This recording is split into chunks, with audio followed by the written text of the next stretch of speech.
Hello, everyone, and welcome into the second game of today's doubleheader between the St. Norbert Green Knights and the Concordia Chicago Cougars. St. Norbert was victorious in Game 1 by a final of 11-1 in 7 innings. The Cougars will look to even up the doubleheader today and, while doing so, get their first win in conference play. Weston Stutzman on the mound for the Cougars. He faces Eric Kramer, batting leadoff once again for the Green Knights. He was 1 for 4 with 3 runs scored in Game 1. Game time temperature for Game 2, 46 degrees. Stutzman deals. That's a strike to even the count at 1-1. Stutzman on the year, a 5.73 ERA. This his 5th appearance and his 3rd start as he fires strike 3 there. He has a save that he recorded in Memphis during the team's trip to open the season. The 1-2 swung on and missed, strike 3. Stutzman goes right to work and sends down Kramer, and there's one away here in the first. Batting second, the right fielder, number 20, Adam Kootway. Adam Kootway steps to the plate for the Green Knights now. Kootway in Game 1. Also 1 for 4 with a run scored, 3 RBIs. Came via a double.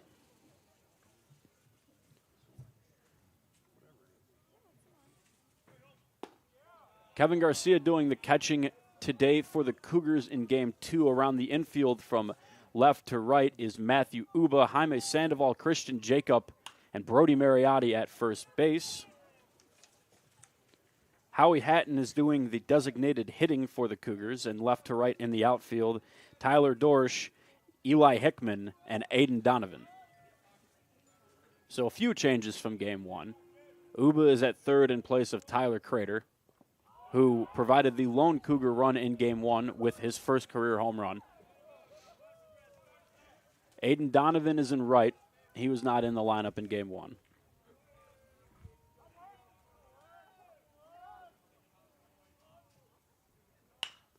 That's chopped up the middle. Sandoval the throw. They got him. What a play by Sandoval at short. Ball took a little bit of a misdirection off the mound. Sandoval read it well. And there's 2 down in the inning. Batting third, the first baseman, number 2, Sebastian Dubois. It's Dubois now, who homered for St. Norbert in Game 1. And he lines one to short here. That'll take a funny hop and skip past Sandoval. A tough play near the lip of the outfield grass. We'll see how that is scored, but I believe it will be a hit.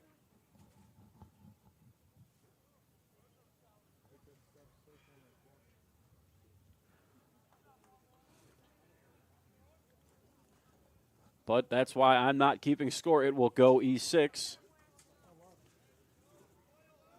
Batting fourth, third baseman, number 24, Caden Olenbrock. Caden Olenbrock steps to the plate now, the cleanup hitter. The second baseman was 2 for 5 in Game 1. Sandoval, another chance here. He'll take it. Nice and easy across the diamond to first to Mariotti. That retires the side. Norbert gets a hit. Nothing comes of it. After half an inning, St. Norbert nothing, and the Cougars coming to bat.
Welcome back here to the campus of Concordia University, Chicago. Bottom of the first coming up here in Game 2 of today's doubleheader.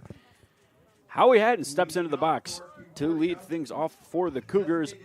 Their lineup goes like this. Howie Hatton in the leadoff spot. He's followed by Elijah Hickman. Kevin Garcia bats third.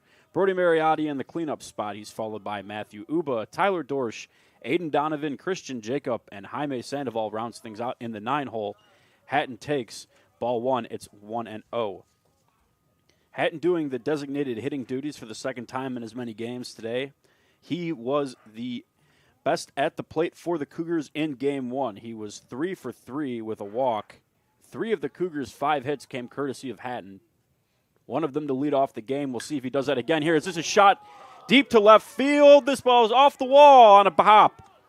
Hatton rounds first. He's going to cruise into second. And for the second time in as many games, Howie Hatton's on base to lead things off for the Cougars. He is seeing the ball well today. There's no doubt about that. Must like hitting in the leadoff spot. Batting second, the center fielder, number 19, Eli Hickman. The senior came into today batting .378 on the year, and that is no doubt only soared with him being 4 for 4 through 2 games, or a game and change, I should say. And now Elijah Hickman tries to do a job, and at the very least move Hatton to third with 1 out, and he looks to do that. He drops a bunt foul down the third base line. Hickman 0 for 2 with a strikeout in game number 1. We saw him get hit by a pitch and also get banged up a little bit diving for a ball in center field. So good to see that he is okay and back in the lineup for more in game 2.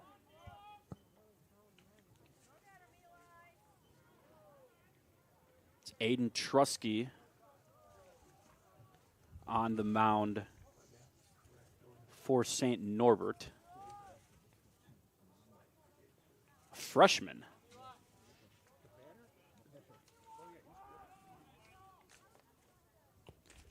He is a 2.08 ERA. This is third start, fourth appearance. He's thrown 13 innings. In that span, he has allowed 7 hits, 4 runs, 3 of them earned. He has walked 11 in those 13 innings, also struck out 11, holding opponents to a 167 batting average.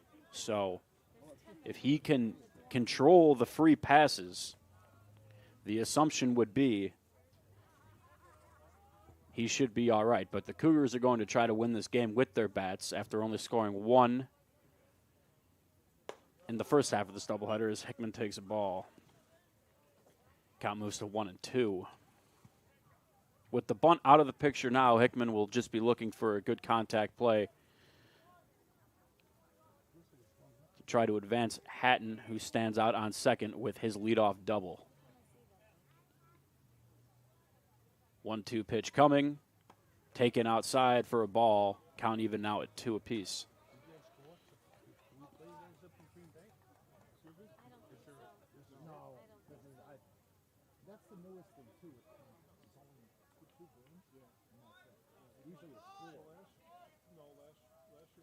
Hickman batting .250 on the year coming into today. This now his 11th start after a pair of starts today, and he fouls that one off to stay alive.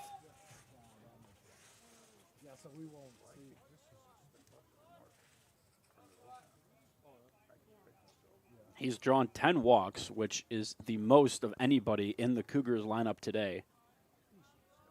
And that's gotten him to a .463 on-base percentage despite the .250 average. So that is a pretty steep climb between average and on-base percentage.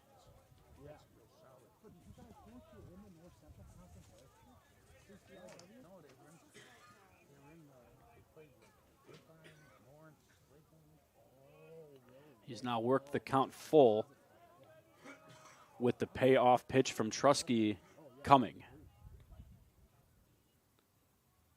And that is taken low and away, ball 4. The first 2 batters of the inning have reached base for the Cougars.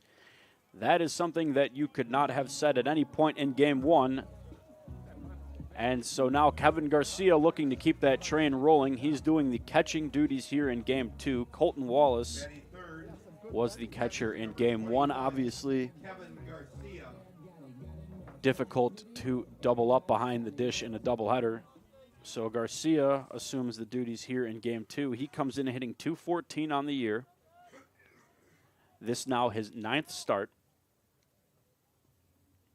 He's got 6 hits and 28 at-bats. 2 of those have been of the extra base variety, a double and a home run, and 6 RBIs. So the pop is there, and the Cougars could use a big first inning here to set the tone in Game 2. As Trusky, the freshman, finds himself in a little bit of trouble on the hill, and he's now behind 1-0 on Garcia. And he's now behind 2-0 as that one fastball runs up and in on the Cougar senior.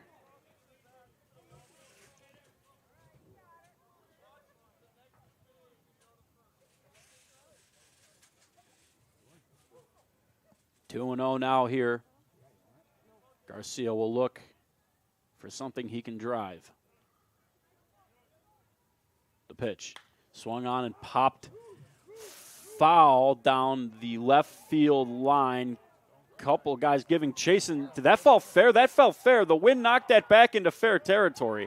It was almost certainly going to be foul. It landed just out of the reach of the left fielder's glove. And it'll be station to station for the base runners as they were all hanging around while that ball hung up in the air. And the bases are loaded for the Cougars with the exact guy they would want at the plate in this situation. It is senior Brody Mariotti, who is tied with Wallace for the team lead with 3 home runs so far this year. And slowly but surely creeping his way to the top of the all-time CUC home run leaderboard. Boy, would he love one right here. The pitch. Fouled off. Mariotti went up there attacking that one right on it as it's fouled right back behind the plate. But he's now behind in the count 0-1. Mariotti hitting .305 on the year. And he takes one off, I believe, the hand. Regardless, that's a run for the Cougars. Mariotti, maybe not his desired outcome to get the run home, but he will certainly take it. So will the Cougars as they celebrate with Hatton in the dugout. Second straight station-to-station play for the Cougars. This one scores a run. And now Matthew Uba comes in batting .333 on the year. A left-handed hitter who uses all fields and goes old school with the no batting gloves even on a cold day like today. He takes one high, 1-0. A big chance here for Uba, making his 7th start of the season. And playing third base today. Not where we've seen him for the most part this year when he has played. Has been mostly at shortstop as he fouls that one back. The count moves to 1-1.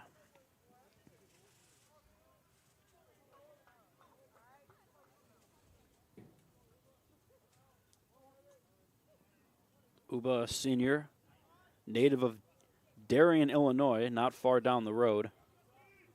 Has a double and an RBI on the season. And he takes strike 2 there on an off-speed pitch.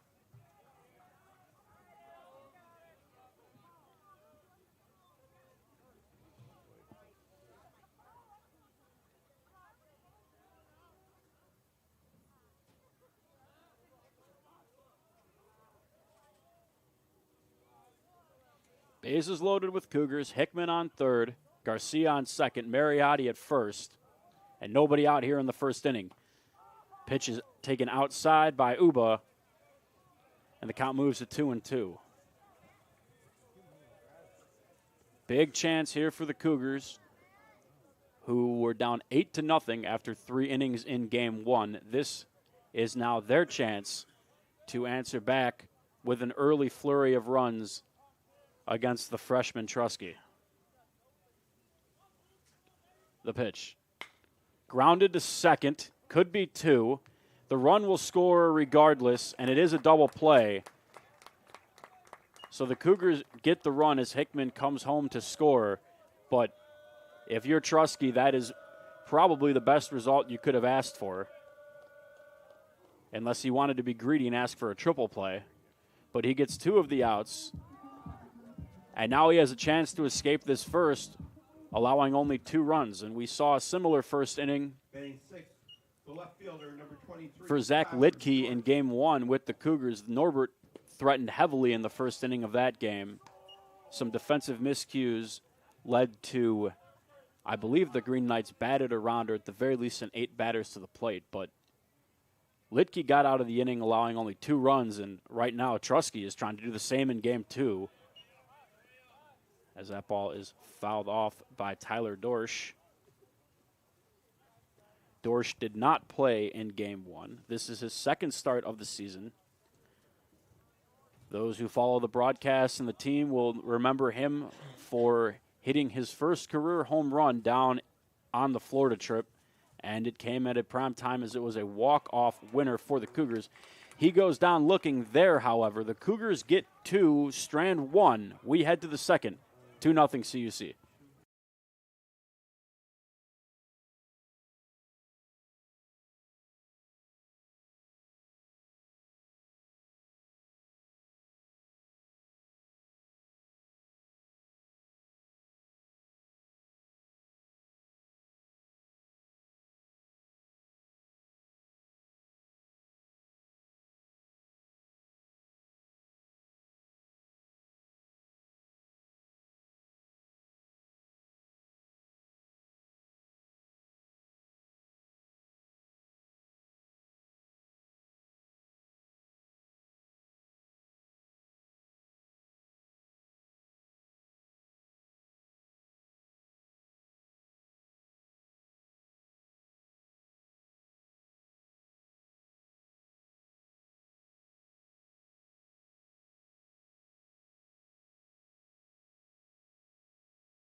Top of the second inning coming up here at the campus of Concordia University, Chicago.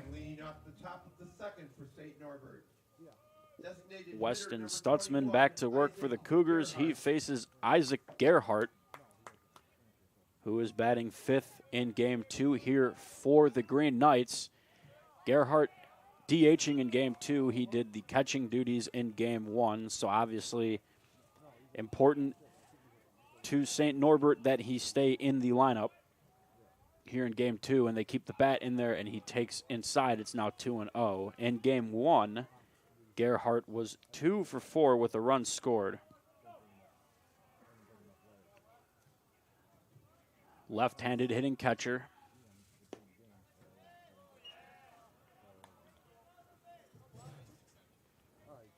Stutzman now behind in the count, 2-0. That's taken for a strike. 2-1. Stutzman tries to work his way back into the count. That ball is popped foul and out of play. And just like that, the junior Stutzman has worked back to even the count.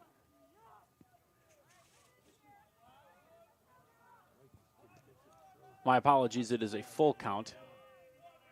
Thought something seemed off. And that ball is grounded foul. That stays alive. One more payoff pitch coming here from Stutzman.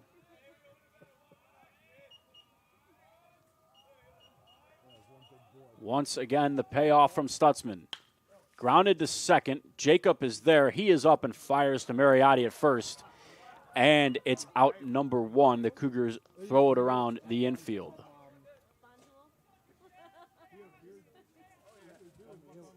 Batting sixth, the left fielder, number 27, Luke Fallman. That'll bring Luke Fallman to the plate. The left fielder here in game two. He was out there in game one as well, I should say. He was 2 for 5 in that game with a strikeout, but also a pair of RBIs. There were plenty of them to go around for the Green Knights.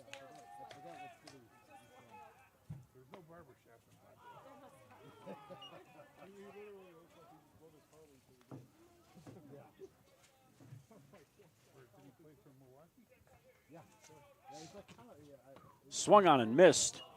Very quickly now, Stutzman ahead 0-2 on Fallman. Another lefty bat in this St. Norbert lineup. He and Gerhardt, the two of them, bat back-to-back. Though we will see the catcher Alex Perez in a couple at-bats, and he is a switch hitter. He will also bat lefty against the right-hander Stutzman. The 2-2 pitch taken just low. And for the second time in as many batters, the count runs full.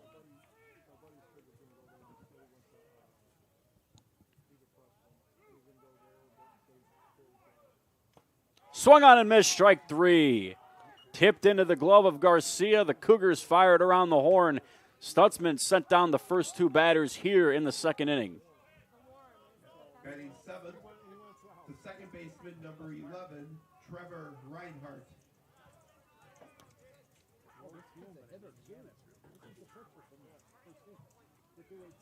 Trevor Reinhardt now bats with the bases clear and nobody out, or 2 outs, rather. The second baseman for St. Norbert. Batted 9th in game 1. He pitched in game 1, actually. Scratch that. Well, he was excellent on the mound in game 1, so he earned a spot in the batting order in game 2, I suppose. Allowed 1 run over 7 innings of work. So it's a complete game, but it was not 9 innings. And he strikes out there, though. Stutzman gets him back. Big inning of work from Stutzman. He walks off the mound. He is fired up. The Cougars are fired up. We're going to the bottom of the second. 2-0 CUC.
And leading off the bottom of the second for the Cougars, the right fielder, number 5, Aiden Donovan.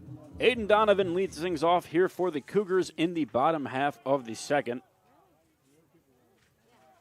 One of the several new faces in the Cougar lineup in game 2. He takes strike 1 on the outside corner.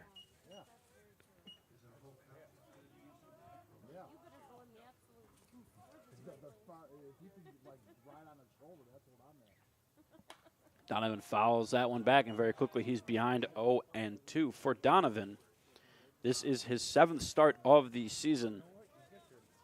He has 7 runs scored in 21 at-bats.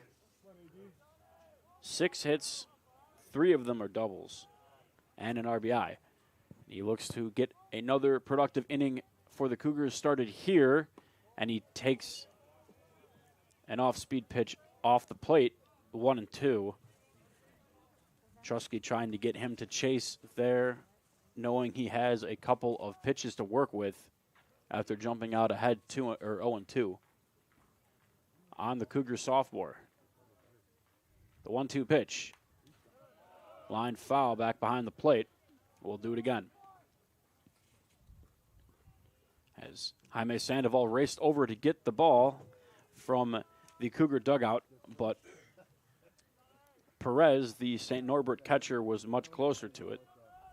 So a little workout for Sandoval as he is due up third this inning. The 1-2 once again, taken high, 2-2.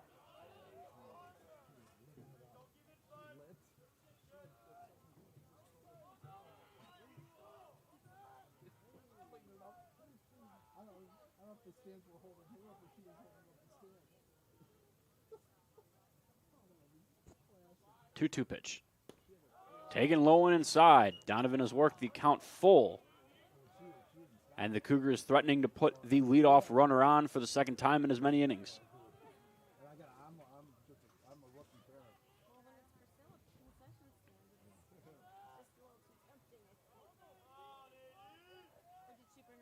Payoff pitch.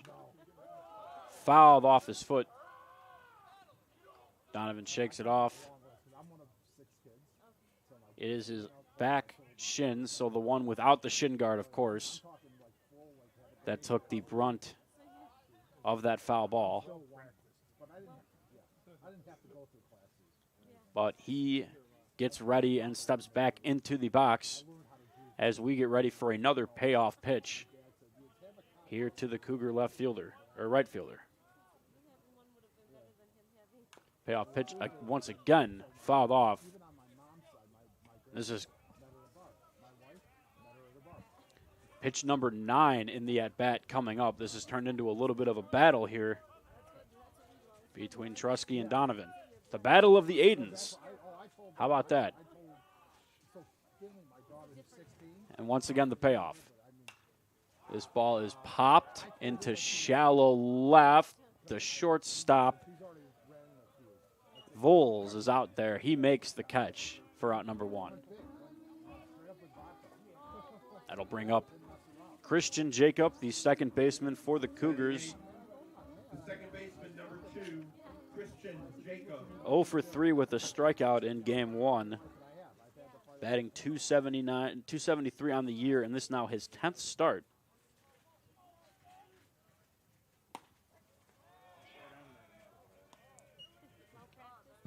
Jacob just missed what would have been an extra base hit in game 1. Hit a shot down the left field line all the way off the wall, but just foul. And now he's behind here, 0-2. The 9-hitter Sandoval waits on deck, hoping to have the chance to bat with somebody on base.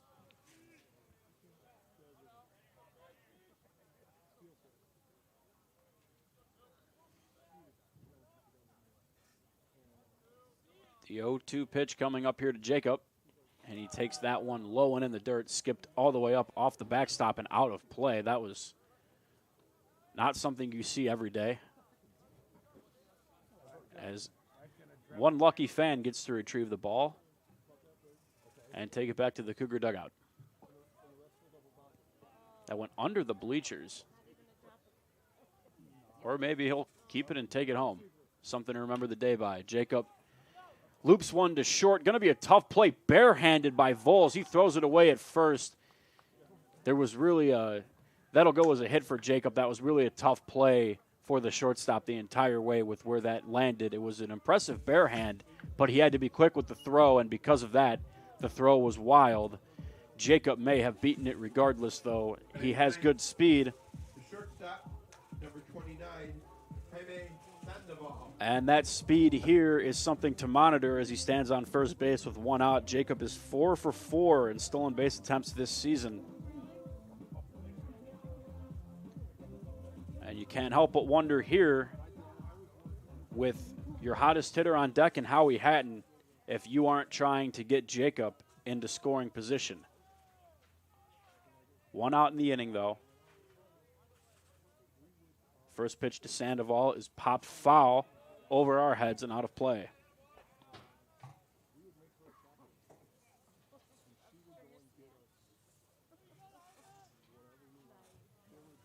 Sandoval also 0 for 3 with a strikeout in game one in search of his first hit of the afternoon. 167 hitter on the year as Trusky checks on Jacob, who is back in safely at first.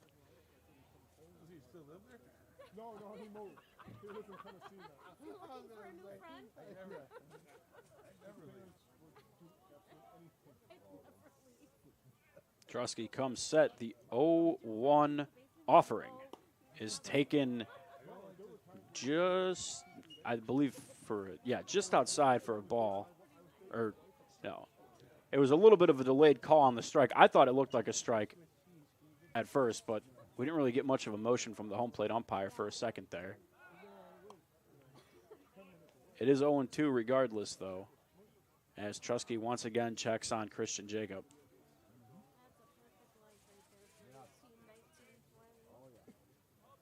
Bob Lenardio, the home plate umpire. Rodney Davis out in the field as they work their way through the second game of the afternoon. That's taken upstairs. They're going to try to get Jacob at first, a la Wilson Contreras, but Jacob is back in behind the throw.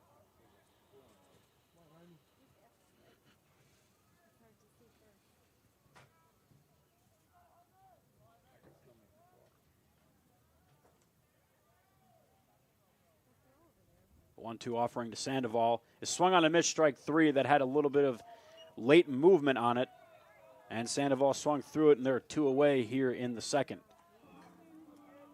Stepping to the plate, though, Designated hitter number 12, is the Howie designated hitter and the man of the hour thus far, Howie Hatton. He is 4 for 4 between the 2 games today. He's been on base 5 times, and he is seeing the ball very well. A couple of doubles included in that.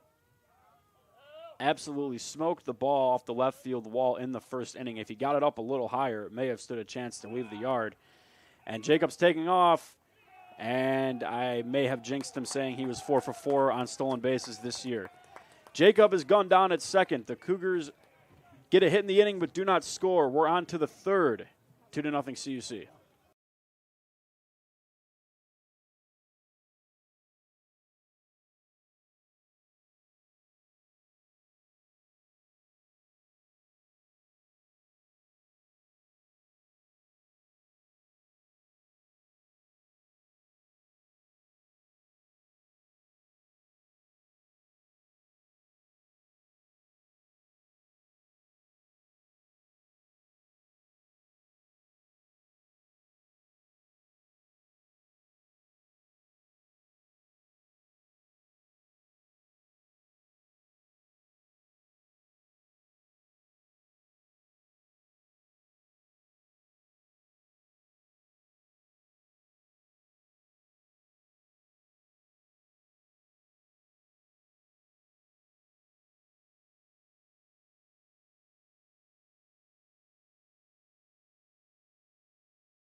Top of the third inning here in River Forest. For the Green Knights, the catcher, number 32, Alex Perez leads things off for the Green Knights. We did not see him in game one. He's doing the catching duties now in game two. As we mentioned a little earlier, switch hitting catcher who bats left-handed against the right-handed Stutzman and is ahead in the count 1-0. Stutzman fires, that's fouled away, 1-1. Few scores from around the neck. Benedicting leads Lakeland 7-6 late in that game. Here is one you don't see very often. Aurora is out ahead of Illinois Tech 24-4 in the seventh. So Scarlet Hawks need to do a little bit of rallying if they want to find their way back into game one of that doubleheader. Up north in Wisconsin, Concordia, Wisconsin defeated Wisconsin Lutheran 8-7. And they're getting set to start the second half of their doubleheader. Still on the slate tonight, as that ball is grounded to Mariotti at first. He makes the scoop. Stutzman's there to cover. The toss is there. One away here in the third. The Cougars toss it around the horn. Still to come tonight, in addition to game two of all of those doubleheaders, Marion and Dominican. Actually, that is going right now. Game one started at 3 p.m., and Marion leads the Stars 6-1 in the sixth. So they were a late start. They're at 3-6. Everyone else, for the most part, through game one, or very close to, 24 runs will disrupt a game ending on time, that's for sure.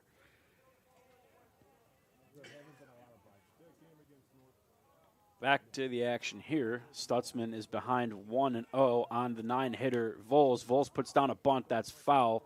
Garcia had a good jump on it. Not sure Vols would have beaten that out had it gone fair. Vols in game one,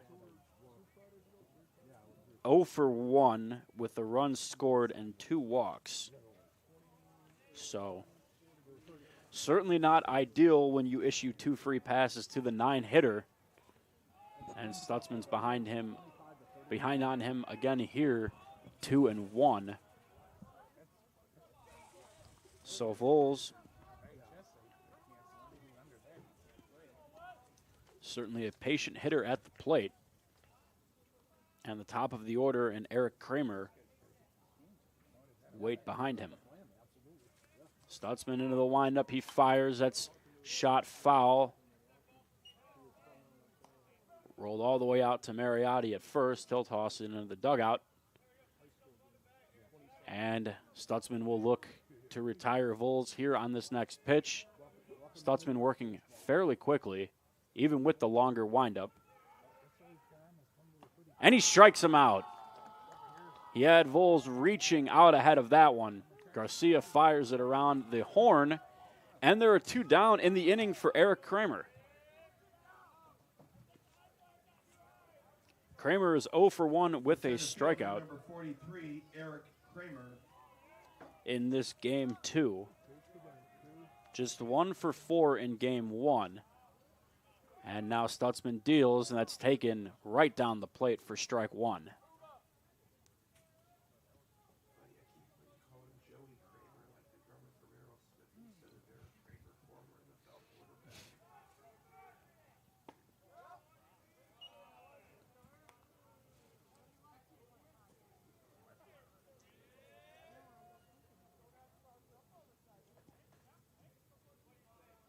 Kramer shares a name with former NFL quarterback Eric Kramer, who did some time in Chicago, the quarterback carousel that is the Chicago Bears, and he is out here on a fly out to center field.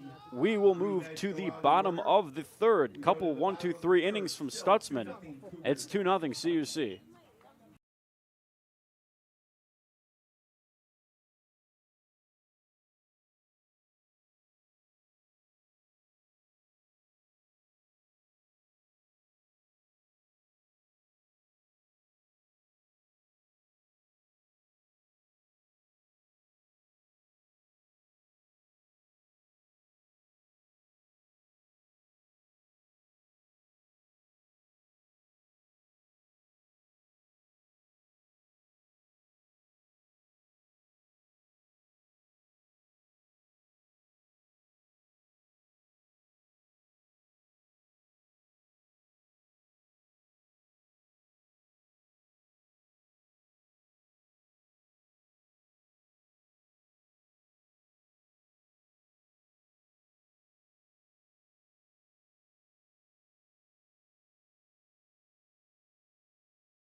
Welcome back to Concordia, Chicago. It's the bottom of the third inning and the top of the order for the Cougars in Howie Hatton. Of the third, it's the top of the order for the Cougars. Designated hitter number 12, Howie Hatton. And if you're thinking, hey, we just saw this, it's because you kind of did. Hatton did come to the plate in the bottom of the second, but a caught stealing ended the inning, so he'll get another crack here to continue his impressive day. He takes strike one there, however. Hatton led off the first with a double. Ignited a two-run first inning for the Cougars.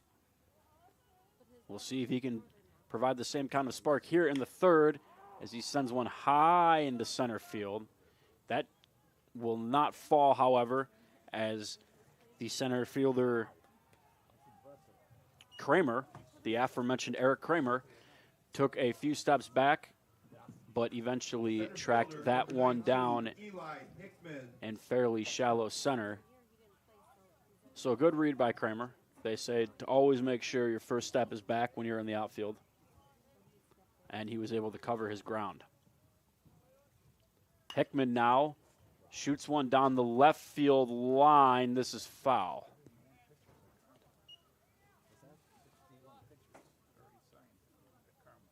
Hickman is walked in his first at-bat today in Game 2. Following that Hatton double. And has a run scored as well. He is now behind in the count 0-2. As Trusky seems to be settling in a little bit more.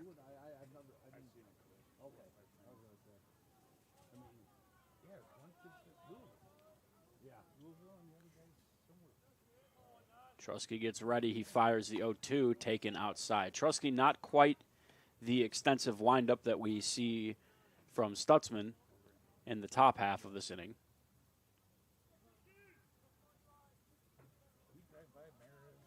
He is a lot quicker to the plate in his motion. Almost looks like he's sort of already pitching from the stretch. As there's not much to his windup other than to get it and throw. Hickman has worked the count back even now at 2-2. And the 2-2 pitch coming here is on the outside corner. So Hickman runs it full with Kevin Garcia waiting on deck.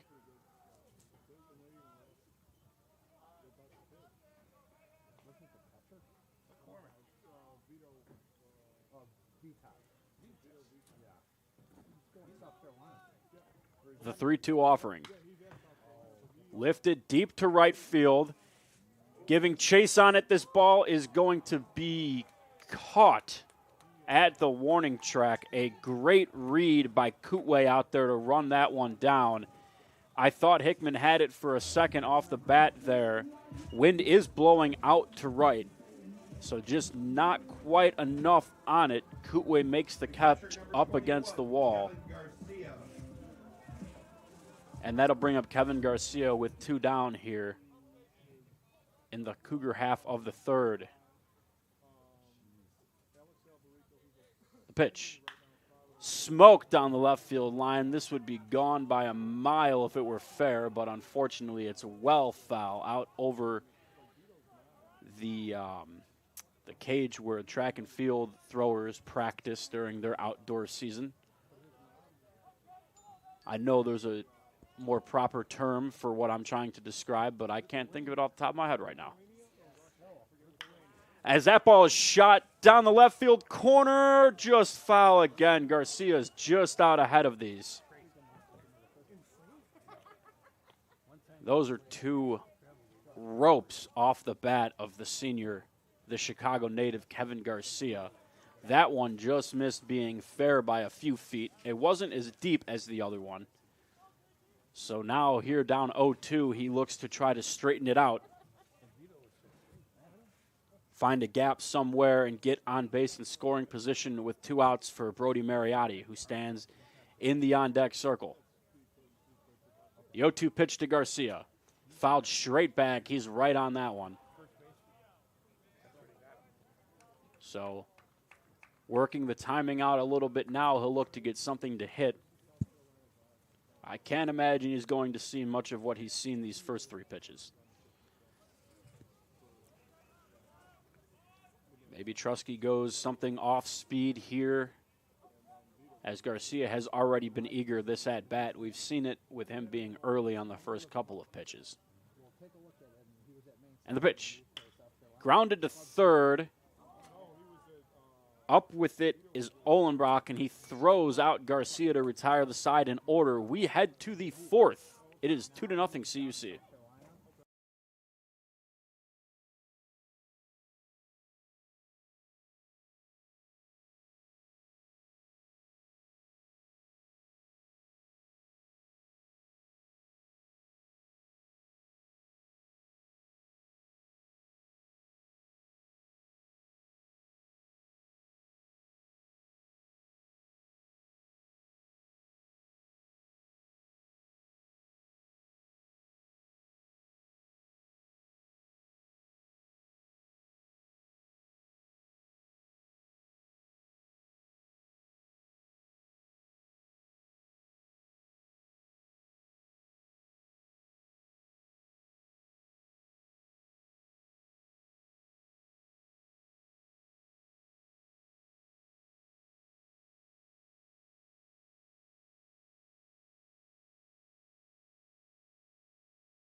Top of the 4th, about to get underway here at the Thunderdome on the campus of Concordia University, Chicago.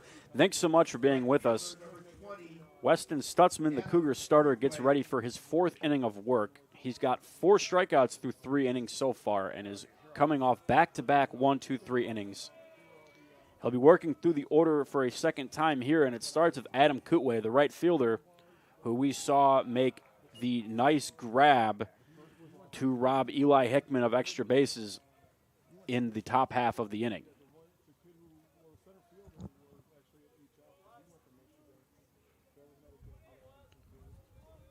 The 1-0 offering from Stutzman is taken low and away for ball 2. Stutzman very quickly back into his position, ready to throw. But it's now 3-0 on Kootway. Kootway, a sophomore, 0 for 1 thus far today. Just 1 for 4 in the opener, but he is on base via a walk here. And let's hope that that leadoff walk is not of the dreaded variety, as the middle of the order coming up here for St. Norbert, and it starts here with Dubois. Sebastian Dubois, Number 2, Sebastian Dubois. most famous today for his home run in Game 1. That was an absolute missile down the right field line. And he bats here, trying to get St. Norbert on the board. He takes strike 1. So now a test here for Stutzman. Working through the order for the second time. He does so with a man on base. Pickoff attempt. Not quite there. So we've talked a lot about Stutzman's more elaborate windup, you could say. He now is forced to pitch from the stretch with the runner on first. He continues to move quickly through it, though, as would be expected. And he takes another check on him. Back in again.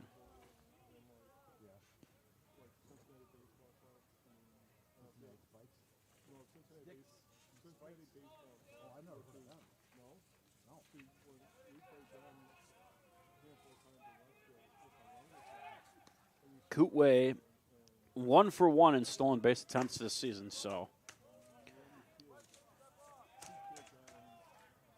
Though the last time I said that was a couple innings ago about Christian Jacob, who then ended the inning by being thrown out stealing. So I don't want to jinx anybody else in their perfect stolen base resumes this for the remainder of the day.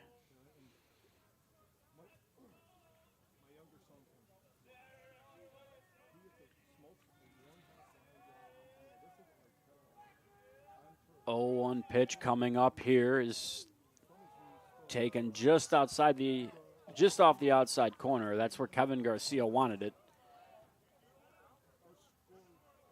But they don't get the call. 1-1 is the count. Pick-off attempt once again. And once again, Kootway is back in safely. Dubois the batter.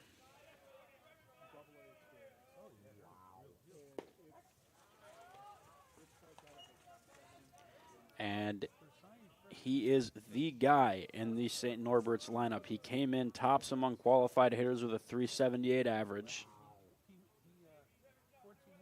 His homer today was his 2nd of the year, and he's getting up near 20 RBIs. Nobody else on the team entered the day in double digits for RBIs. So he is certainly the bat to be the most careful with in the Norbert lineup. 1-2 offering from Stutzman here is taken in the dirt. Good block by Garcia. Kootway forced to stay put at first base.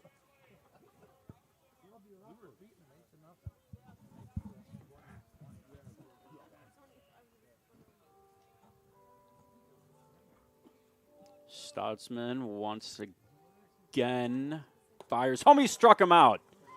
Dubois goes down swinging. Great pitch location from Stutzman. He went low and inside and challenged him. And now there is 1 away for the cleanup hitter, Ohlenbrock. Caden Ohlenbrock, who today is 0 for 1 in Game 2, was 2 for 5 in Game 1. He played second base in the opener. He is now at third. Is Ohlenbrock, the junior Appleton, Wisconsin native.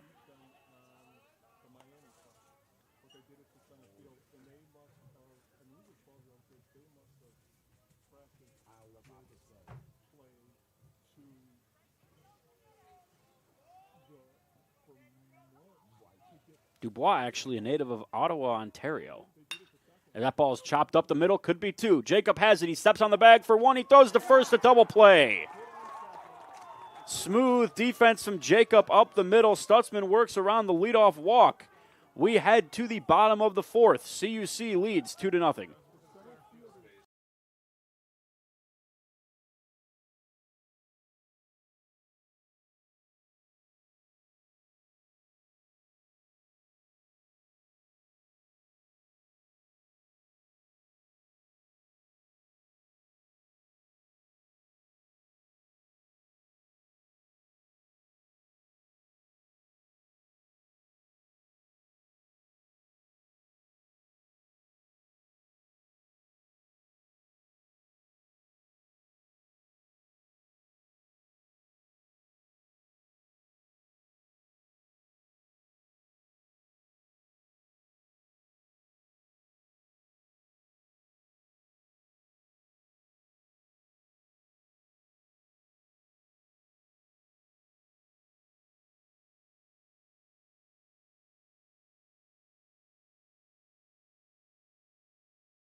Brody Mariotti leads things off for the Cougars here in the bottom half of the fourth.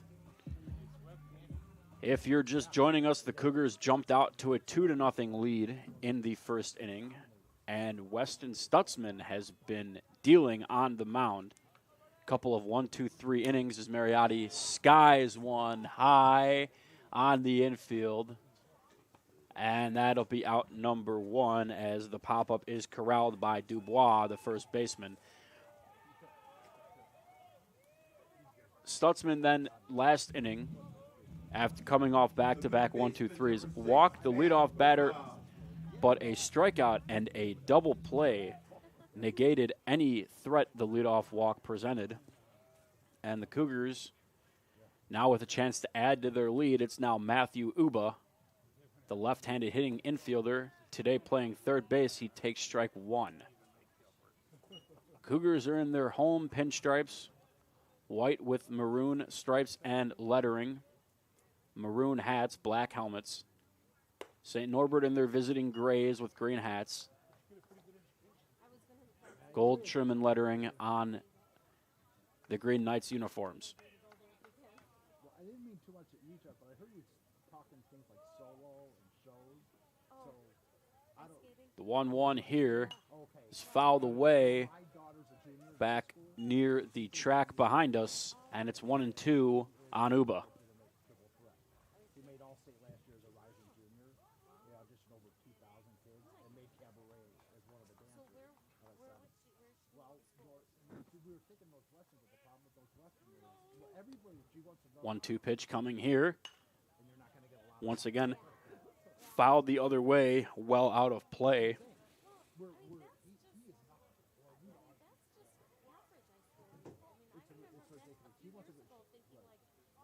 And we talk about it, and we've seen it over the past, year and change. Uba is really good at using all fields as a left-handed hitter.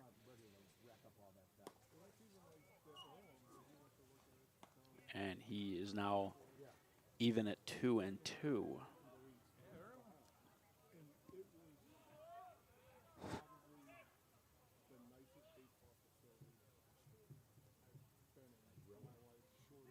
2-2 pitch coming here from Trusky, and that is chopped to first.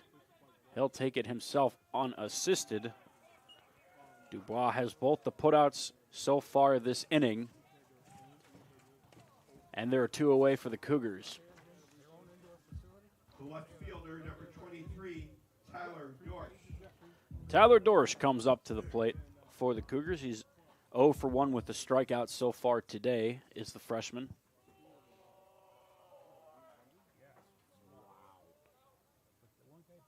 He takes outside 1-0.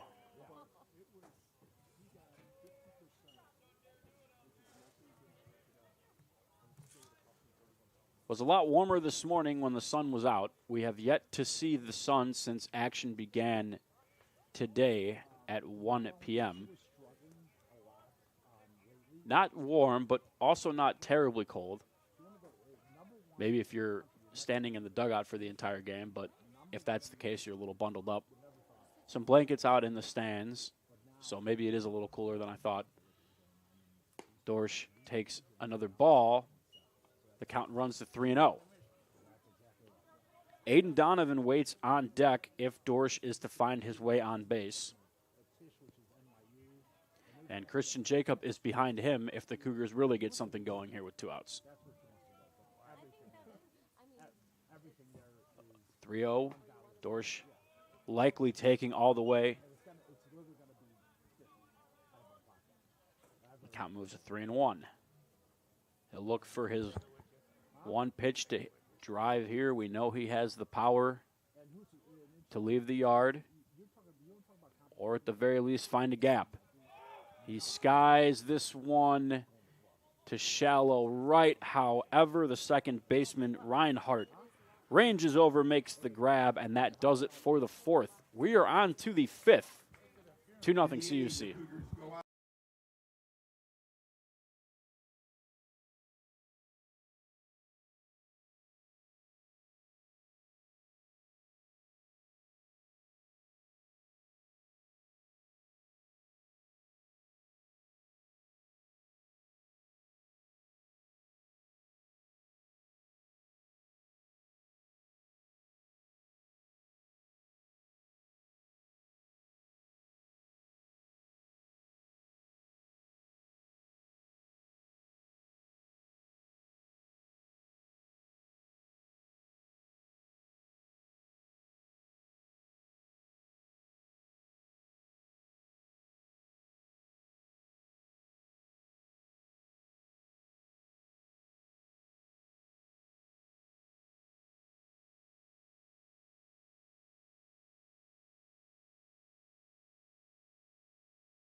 fifth inning here in River Forest.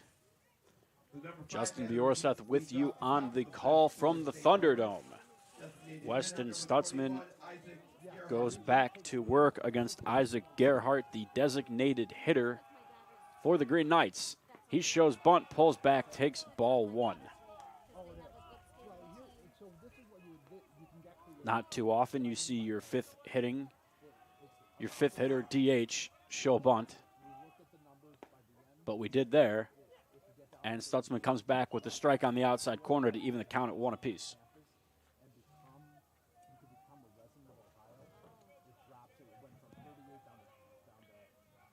Stutzman 5 strikeouts through 4 innings. A walk as he fires strike 2 there.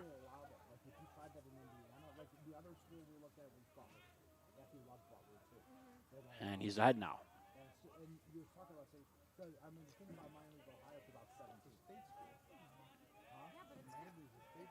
1-2.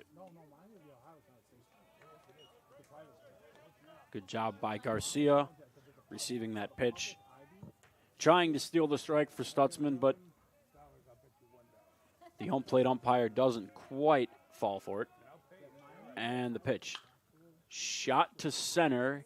Hickman moves back. Now over. He's under it. He makes the catch. One away here in the top half of the fifth. That'll bring up Fulman, the left-handed hitting senior. Fielder number 27, Luke Fulman.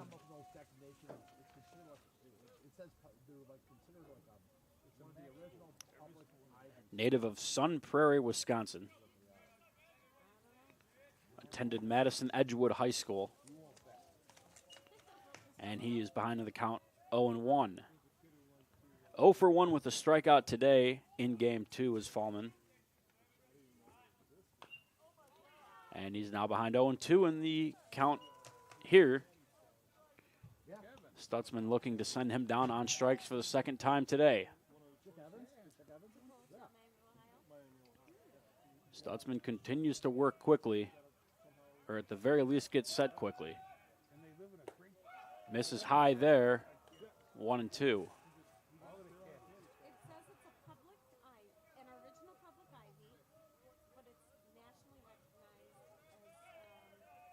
Stutzman gets the signs from Garcia and gets ready to fire the 1-2 just off the outside corner. That evens the count at 2-2.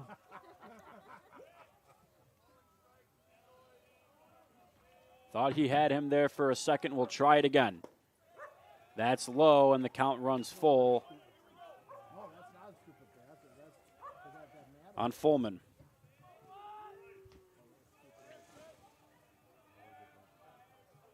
Stutzman and Garcia agree on the sign. Stutzman quick to work. Misses again low, I believe. And for the second inning in a row, St.Norbert has a runner on via a walk. This brings up Trevor Reinhardt, Second baseman number 11, Trevor Reinhardt. the ultimate utility man, the Shohei Ohtani of the St. Norbert Green Knights. He pitched a gem in game 1. And he's here now looking to spark a rally for the Knights here in game 2. Behind 0-1, however.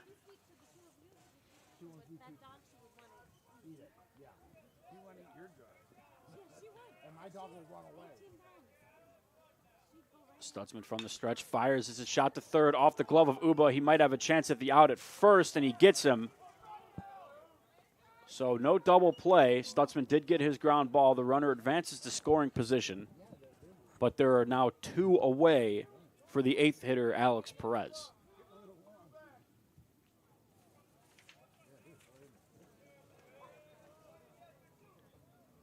The catcher number 32, Alex Perez.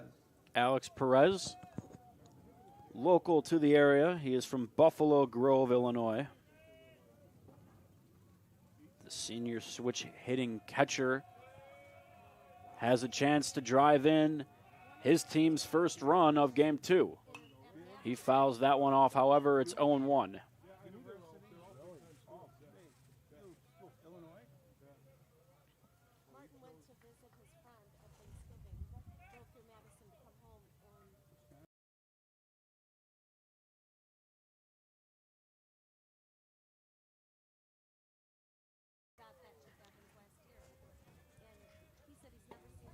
First time here in game 2 that St. Norbert has threatened with a runner in scoring position. And a big opportunity for Perez to cut the lead in half at the very least. Stutzman 0-2 on him though. He's ready here. Chopped to second in the hole. Jacob is there. The throw to Mariotti is in time. Stutzman is once again out of the inning as he struts off the mound. High fives his coaches and teammates as he heads into the dugout. We'll go to the bottom of the 5th. 2-0 CUC.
Aiden Donovan steps in to lead things off for the Cougars here in the home half of the 5th. It's 7, 8, and 9 for CUC. Donovan is followed by Jacob and Jaime Sandoval. Some official finals from around the NAC. Aurora held on to beat Illinois Tech 24-4. And Benedictine closed out Lakeland 8-7. Game 2 is already underway out in Aurora, and in the top of the 4th, the Spartans hold a 4-1 lead. Game 2 is also underway between Concordia, Wisconsin, and Wisconsin Lutheran. As the Falcons search for a doubleheader sweep, they also lead 1-0 in the 4th inning. 1-1 now on Aiden Donovan back here in River Forest.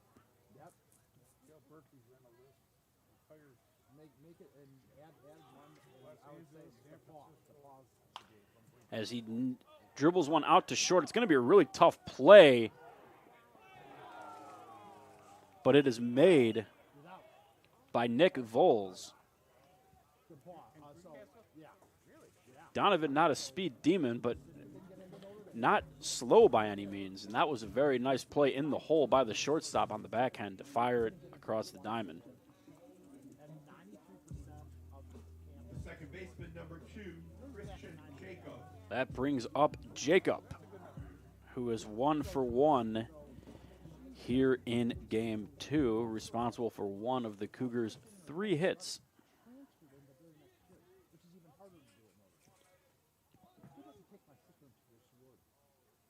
And that breaking pitch is taken for strike 1. Probably not what Jacob was expecting in the first pitch of the at-bat. That's upstairs, 1-1. My feelings do not. I'm even a little scared. Trusky continues to work for St. Norbert. He has definitely settled in since the 2-run first inning. The first 2 batters of that inning reached, they both came around to score. Outside of that, there hasn't been much offensive threat from CUC.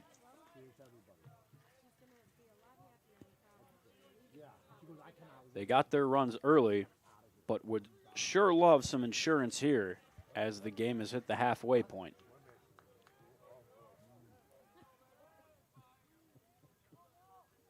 The 2-1 pitch to Jacob. Taken upstairs, 3-1. And a chance here for Jacob to pick out something he likes, or draw a walk to reach base for Sandoval, who waits on deck.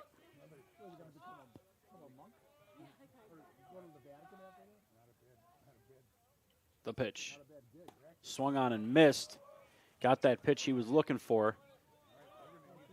Down the heart of the plate. Count moves full now, 3-2 on the Cougar Junior.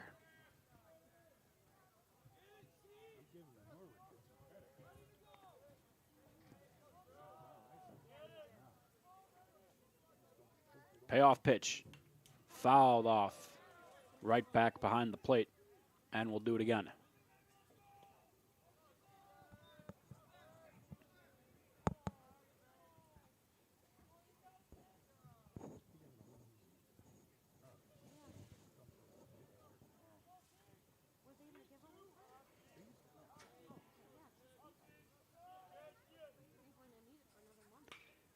That ball is lined foul off the St. Norbert dugout. Look out.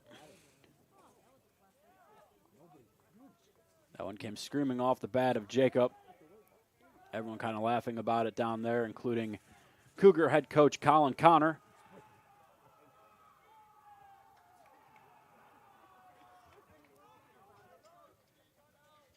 And another payoff coming here. Jacob just looking to start any sort of rally for the Cougars. Skies one foul and out of play behind us. And this is the 9th pitch of the at-bat coming up here. This has turned into quite a battle. We saw Donovan do this earlier, so the bottom of the Cougars order is doing a good job at the very least of working long at-bats against Trusky. And Jacob wins this battle. Ball 4 puts Jacob at first base with 1 away. And that brings up Sandoval. The last time we were in this situation, Jacob on first, 1 away. Number 29, Jaime Sandoval. I delivered the jinx about him being 4 for 4 on stolen bases this year. He ended up being thrown out with Hatton at the plate. We'll see what the Cougars do here as they try to work good speed into scoring position for the top of the order. Sandoval swings through that one just off the plate. It's 0-1. Sandoval 0 for 1 with a strikeout today.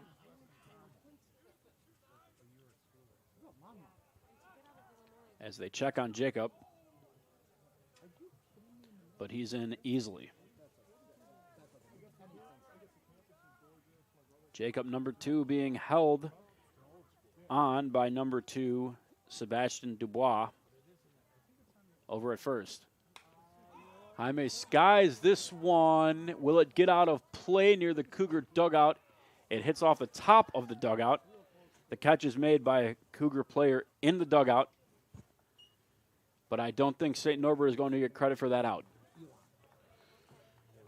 0-2, the count remains on Sandoval.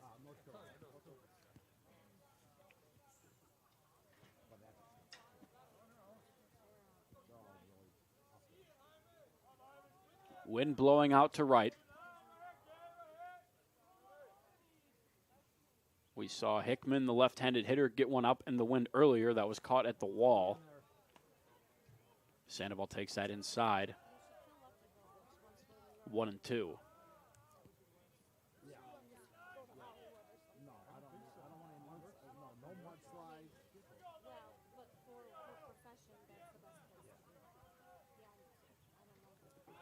Check on Jacob once more, and once more, he's back in safely. Good school. That's good stuff. Why go anywhere? I mean, I'm biased. I love this city. There's plenty of opportunities. 1-2 offering to Sandoval is taken upstairs. They're going to try to throw behind Jacob, but he's back in. And now the count 2-2 on the Cougar shortstop.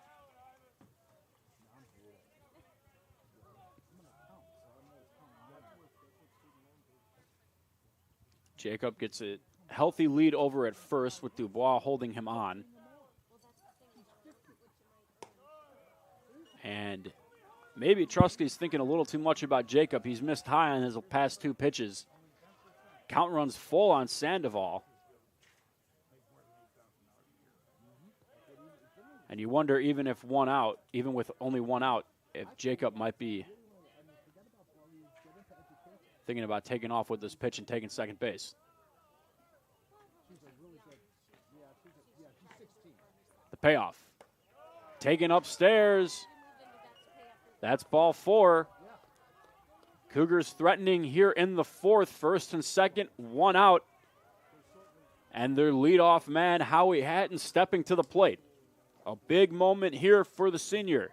And it will have to wait as we have a mound visit coming from St. Norbert. No activity in their bullpen, not that you'd expect there to be, with how well Trusky has pitched since the 1st inning. And I don't see anybody going out there to get ready now, so this probably has to be a conversation about not letting Howie Hatton go and get his 5th hit of the day between these 2 games. This is the biggest threat the Cougars have posed since the 1st inning.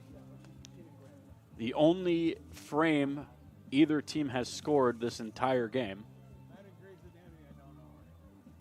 Hatton a big chance here.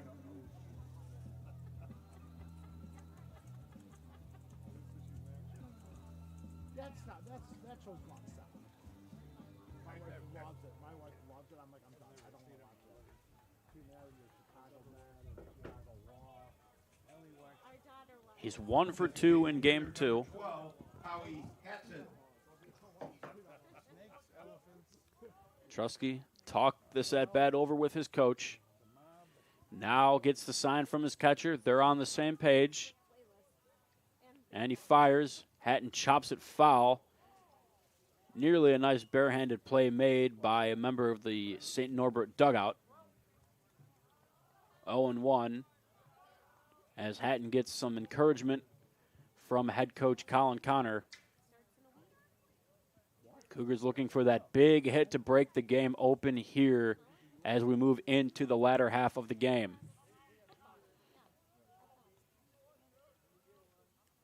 Looks at Jacob at second. He's being held on by the second baseman. That ball is in the dirt. No advancement, and it's 1-1. Second baseman Reinhardt not standing on the bag, but at least giving Jacob the impression that he has the ability to get there if need be, as he shades and creeps up the middle. Trusky is definitely thinking about Jacob quite a bit, and he throws the ball here to him. As he throws a strike here, I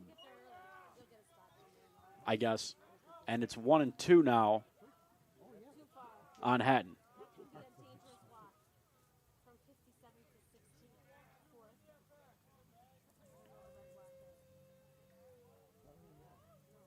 He looks at Jacob once more. Jacob dances around in his leadoff, and that ball is in the dirt. Jacob takes off for third. He's got it. Sandoval follows into second.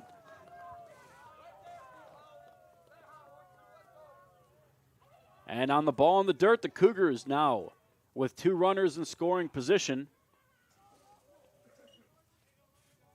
for Hatton. A big, big opportunity here for the leadoff man who's been swinging the hottest bat in the lineup today. A hit here would likely plate 2 more and double the Cougar lead. The 2-2 pitch taken outside, 3-2. And it's Eli Hickman who waits on deck.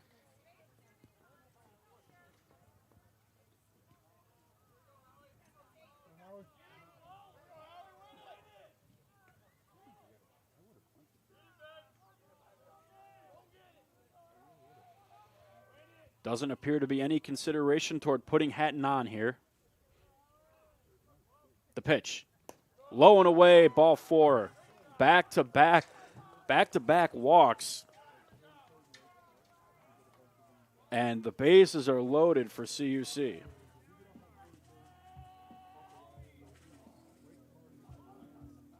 All via walks. So command becoming an issue for Trusky, the freshman here in the 5th, after he'd really settled down following the couple of runs the Cougars pushed across in the 1st, and we do now have activity in the St. Norbert bullpen.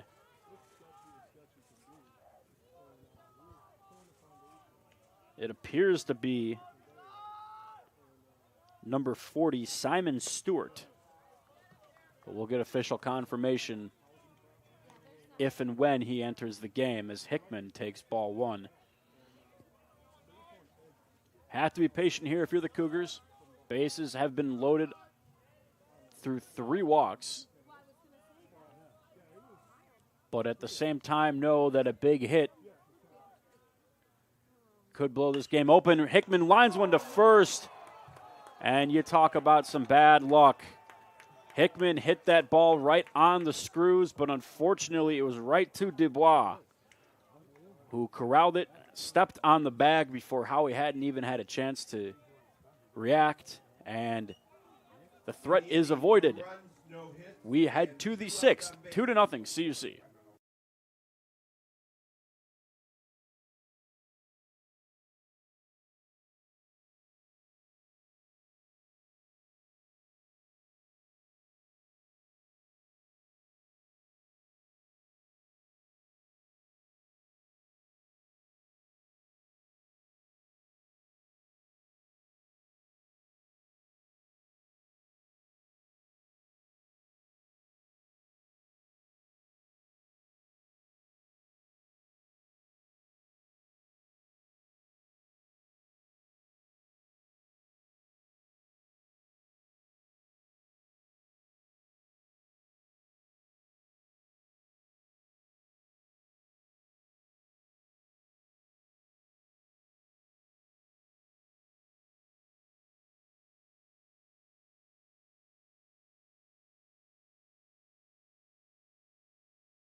Sixth inning here in River Forest as we move into the final third of this game. Weston Stutzman still on the mound for the Cougars in now his longest outing of the season. His previous long was 4 2/3. He surpassed that when he recorded the final out last inning. That appearance, I should say, came against Nebraska Wesleyan down in Florida. This one now here at home today against St. Norbert, but he falls behind 2-0 to the 9th hitter, Nick Voles, who all day today has seemed to find himself in hitters' counts and now 3-0. Voles is 0 for 1 with a strikeout. Stutzman had to work his way back into the count to get that one. We'll see if he can do it again here. He does not. Oh, he does. Or at the very least, he's got one. That looked to be a bit low. Voles had already assumed the position of a walk. Now he's got to regather himself here. Stutzman working quickly without the windup. Fires home and misses. That's ball 4. That's a second leadoff walk in the past 3 innings. And interesting there. Notice that Stutzman still working quickly, but working without the windup that we'd seen. And now we're going to have a discussion at the mound. Probably just, hey, settle down. He's been working fast all day, but he was working particularly fast in that at-bat. Getting the ball and throwing it is always a good thing in terms of pace of play and keeping everyone alert and involved. But it was interesting to see him move away from his windup, at least near the end of that at-bat. And now he'll be forced to pitch from the stretch. With Voles on base and the top of the order coming back up, Eric Kramer, who is 0 for 2 with a strikeout, bats here, and he takes strike 1 right down the middle.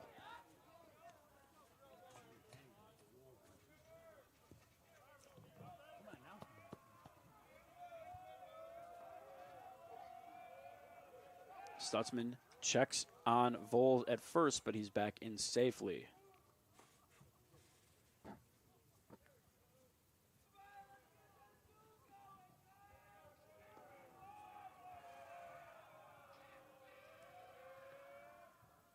Taken low and in, count even at 1 apiece.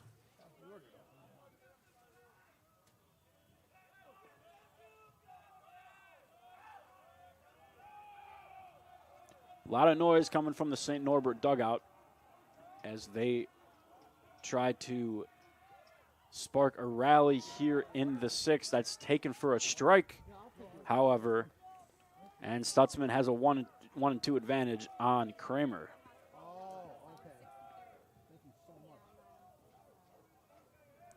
What will we see from the junior right-hander here? A pickoff attempt. Kind of close at first base, though Voles does not have much of a threatening lead. Just a couple of steps off the bag, and it looks like most of his weight is leaning back toward first. Probably not thinking about going anywhere as he strikes out Kramer. Kramer's down on strikes for the 2nd time today. Stutzman's now got 6 Ks to his credit. Big one there as he now faces Kootway. Adam Kootway walked earlier, is 0 for 1 otherwise.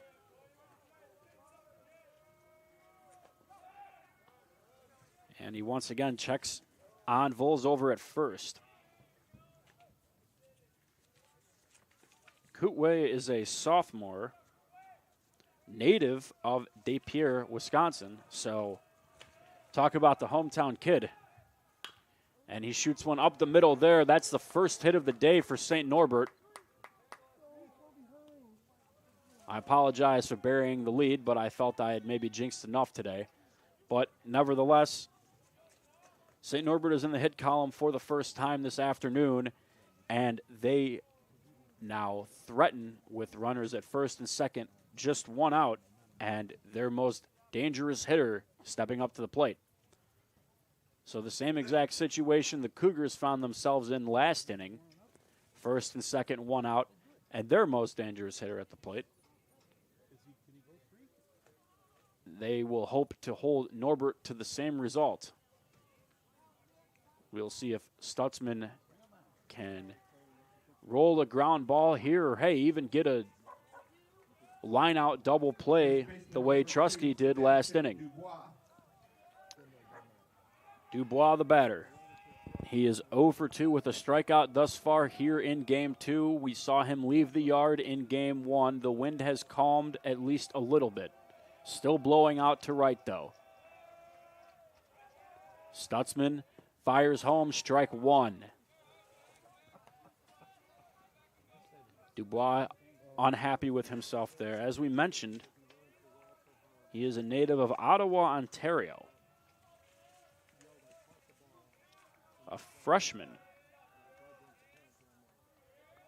So putting together quite a freshman campaign. The pitch from Stutzman is grounded foul, and it's now 0-2.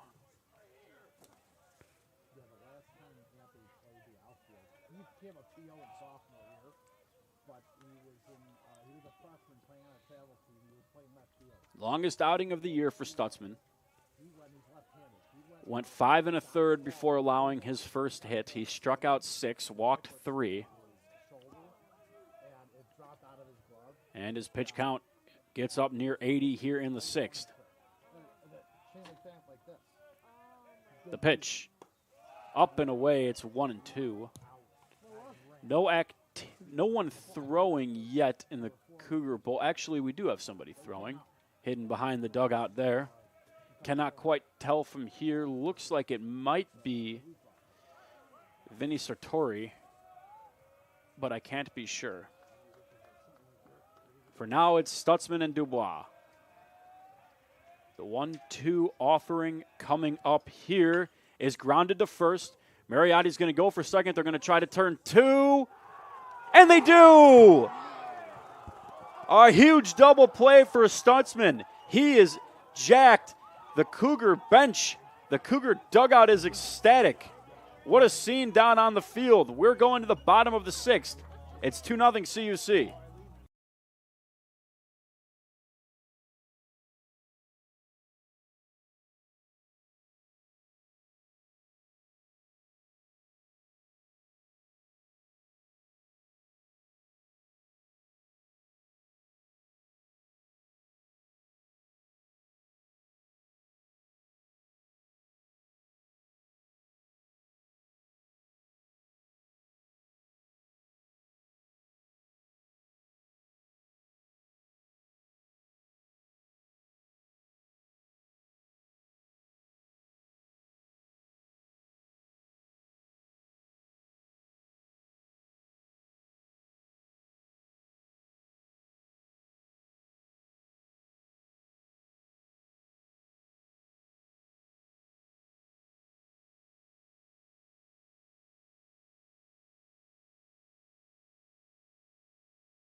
Bottom half of the 6th here in River Forest. We have a new pitcher for the St. Norbert Green Knights. It's Simon Stewart. Stewart, in his 3rd appearance of the season, he owns a 5.40 ERA. In his previous 2 appearances, Stewart has gone 1 2/3 innings, allowed 2 hits, an earned run, and struck out 1. So not a large sample size so far this year for the sophomore from Hatley, Wisconsin, as he hits Garcia there, and the leadoff runner is aboard for CUC.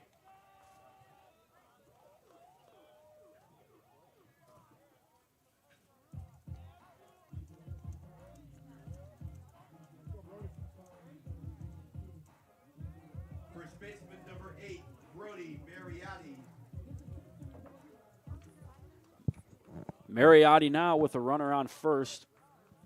Cougars looking to extend their lead. They scored 2 in the bottom of the first to jump to a 2-0 lead. There have been no runs since for either team.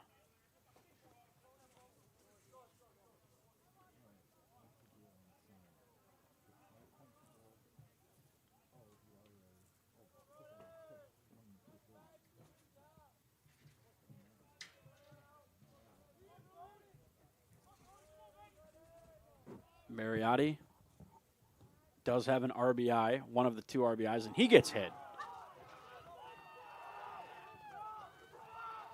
That's a second free pass. As I was about to say, his RBI earlier came via bases loaded walk.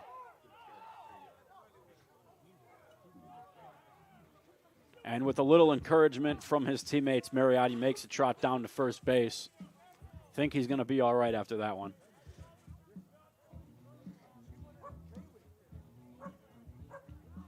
And the opportunity is there for Matthew Uba. Third baseman number 6, Matt Uba.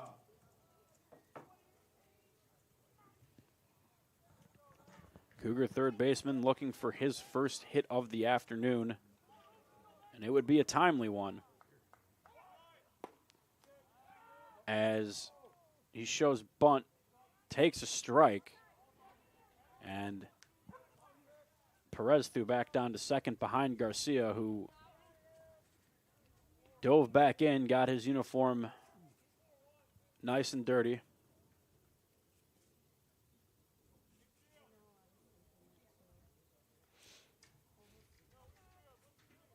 We'll see if Uba shows bunt again here to try to get the runners over for Tyler Dorish, who stands on deck.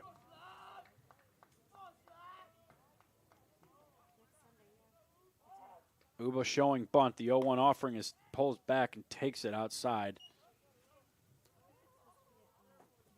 Third baseman Ohlenbrock creeping in, as Uba did not hide his intentions there.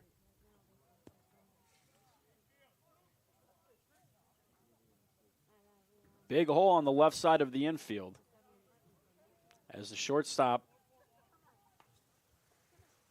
moves to double play depth up the middle. The third baseman is in on the grass, ready to play a bunt. The shortstop runs behind Garcia. That was a whole lot of trickery going on there. They tried to get Mariotti at first, but he couldn't have been more than a couple feet off the bag. So all for nothing.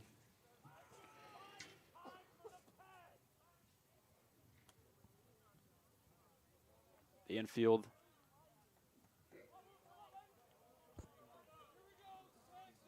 Corners are in. Shortstop up the middle. That ball is hit right to the first baseman who's in. They'll go to second for one. The relay to first won't be in time. So Uba moves Garcia to third with less than 2 outs. An effective at bat. Mariotti is out at second, and Uba is on first. So we will see here if Tyler Dorish can put the ball in play and get that insurance run home for the Cougars as we get to the later part of this game. Tyler Dorsch.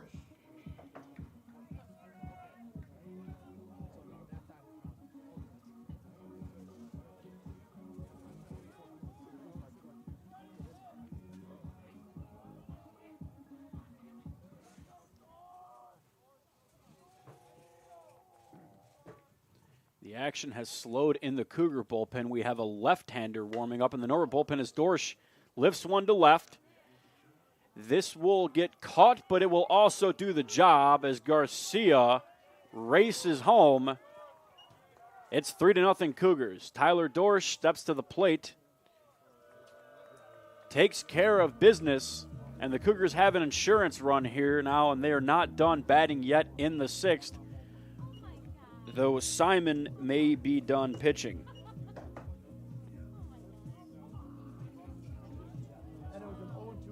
They're going to get the left-hander to face Aiden Donovan. And we'll step away for a second.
back here now, bottom of the sixth, 2 away, runner at first.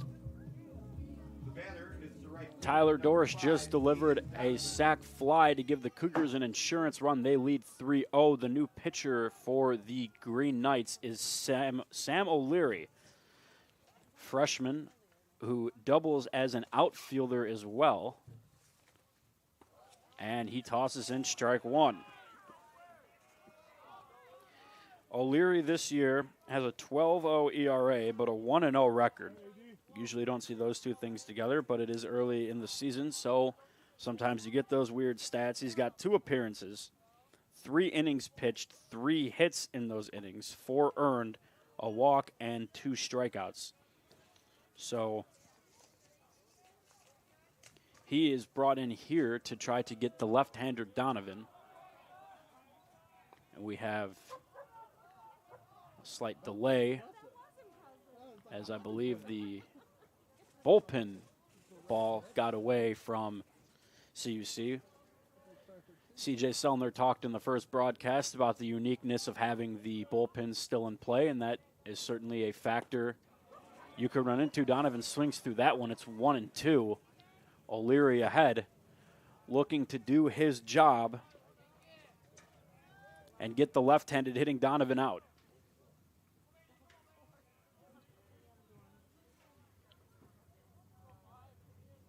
The pitch taken in the dirt, counts even now 2-2.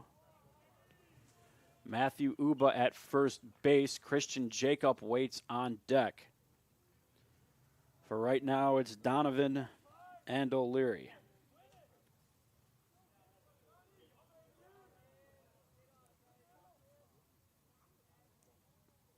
Once again, the pitch. Taken low. Donovan's worked it full.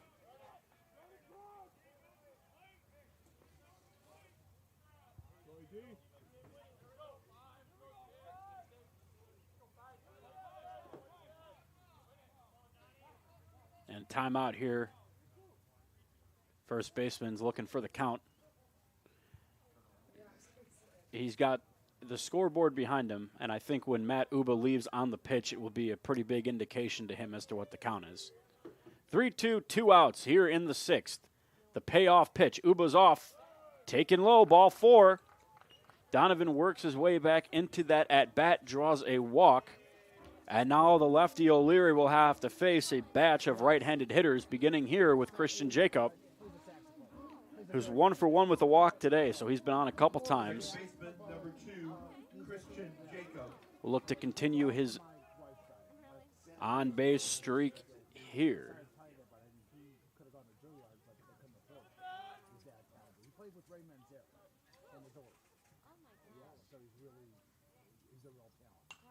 Fouled away back behind us, 0-1 on Jacob.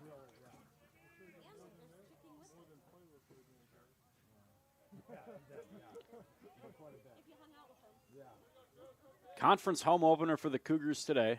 They opened their conference season at MSOE yesterday. Looking still for their first conference win here early on. They have a 3-0 lead in the sixth and have the chance to add to it here as the count moves to 1-1 on Jacob.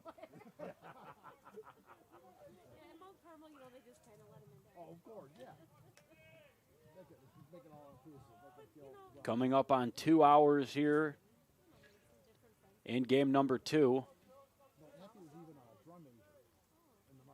Game 1 took about 2.5, but it ended after 7. Jacob takes inside near the hands, 2-1. What's that? Did they go play at the football games and basketball games? Like here? No. They don't have time for all that. So no, I don't think they have a pet thing for the basketball game.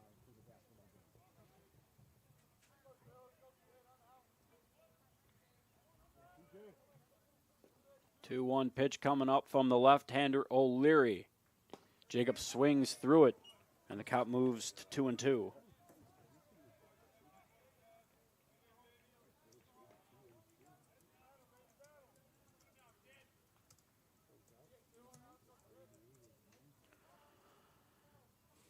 Matthew Uba out at second. Aiden Donovan at first. Christian Jacob the batter. The pitch. Fouled off again. And we'll do it again.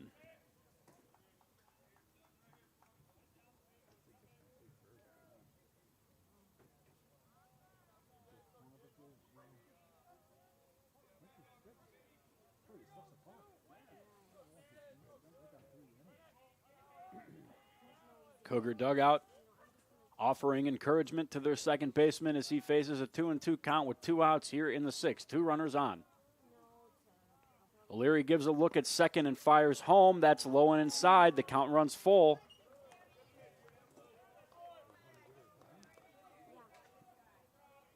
Cougars have done pretty much all this damage this inning. The run and the base runners via free passes. And they scored their lone run of the inning on a sac fly.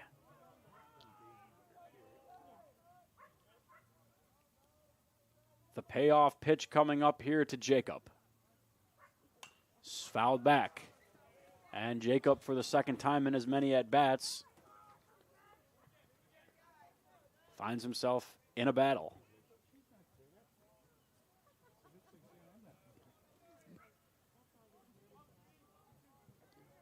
He won last time with a walk.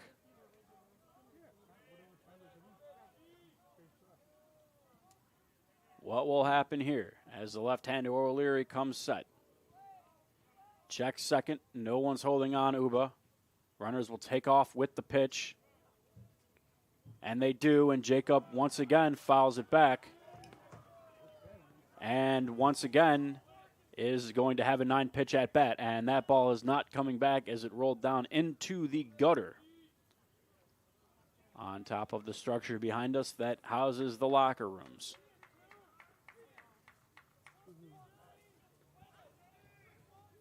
Another long at bat here for Jacob. Can he win the battle once more?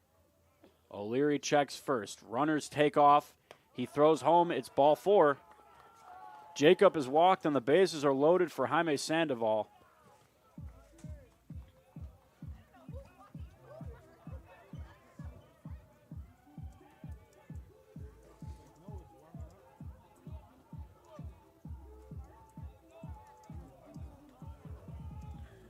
Shortstop number 29, Jaime Sandoval. Sandoval with a walk and a strikeout today. In 2 at-bats. 2 plate appearances, rather. A lot of activity in the St. Norbert bullpen. All looks quiet down in the CUC bullpen. The first pitch to Sandoval is taken for a strike.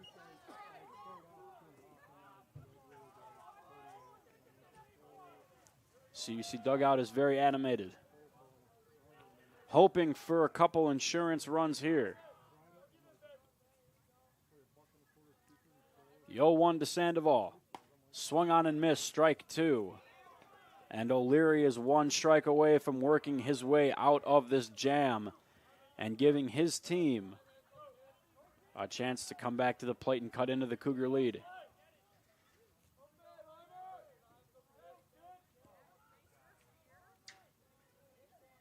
Oh, 2 offering to Sandoval. Taken low and inside, 1-2.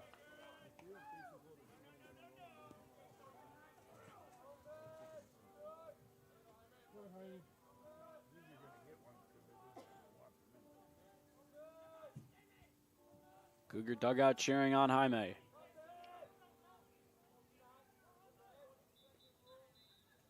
Big opportunity here. Bases loaded. Bases full of Cougars. 2 down. The 1-2 is skied high and foul back out of play.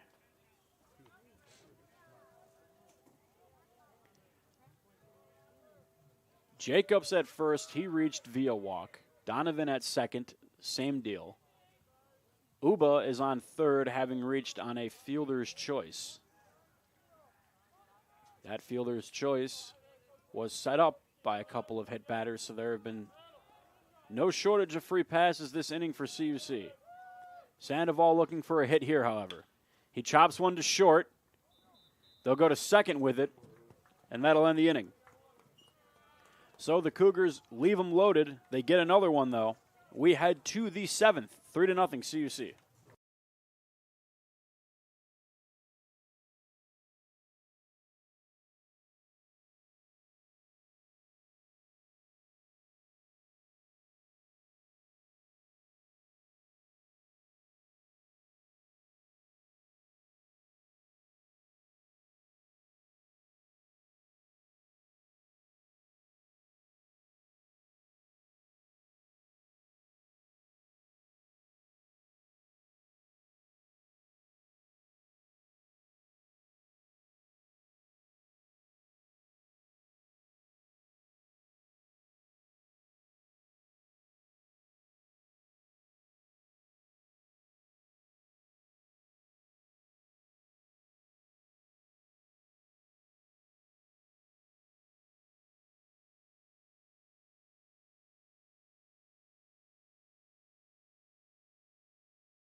Welcome back here, top of the 7th inning. We move into the final 3 innings of this game, and we have a new Cougar pitcher. It's Vinnie Sartorio. Vinnie, this is his 10th appearance on the year, the most on the team of any pitcher. He has a 5.27 ERA, a 2-0 record, and 13 2/3 innings pitched. In that time, he has allowed 11 hits, 11 walks, 8 earned, and struck out 15. He has been a reliable arm out of the pen for the Cougars this year, the tall right-handed sophomore. Ahead already 0-1 here. Looks for the outside corner there, can't quite find it. The count moves to 1-1.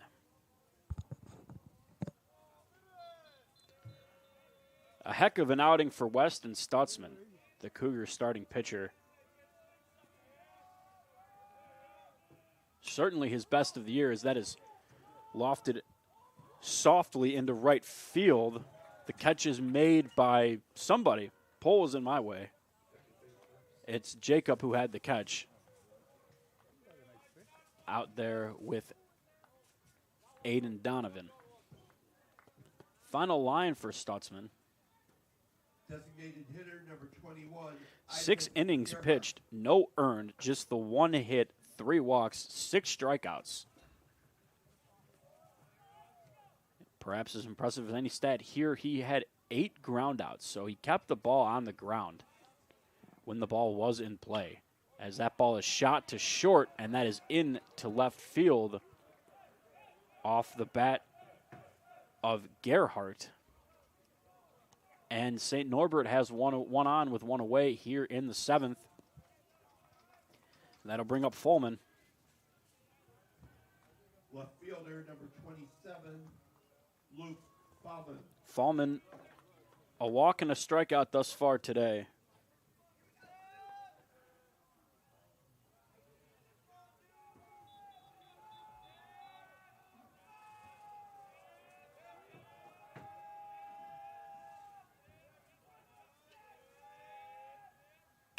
Ground ball to second. Jacob's not going to get 2, but he's quick with it and throws to first for the second out of the inning. Jacob's momentum was taking him in the other direction. So turning two was out of the question, but there are now two away with a runner out on second for Reinhardt. Second baseman number 11, Trevor Reinhardt.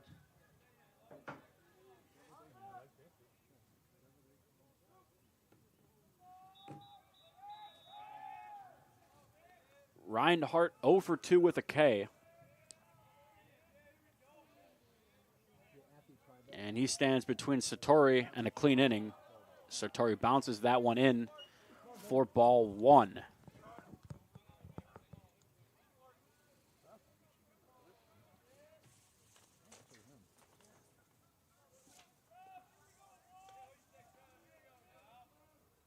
At the plate this year, Reinhardt came into today a .292 hitter.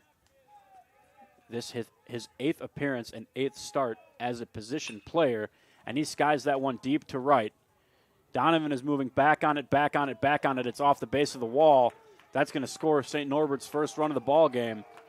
Reinhardt pulls into second, and he has cut the lead to 3-1. Cougars fortunate that one stayed in the yard. But the threat persists here now in the 7th inning. And Alex Perez steps to the plate. Number 32, Alex Perez. For Reinhardt, that will go as his 5th RBI of the season, his 4th double. So a little bit of pop in that bat from the two-way player. Perez takes strike one.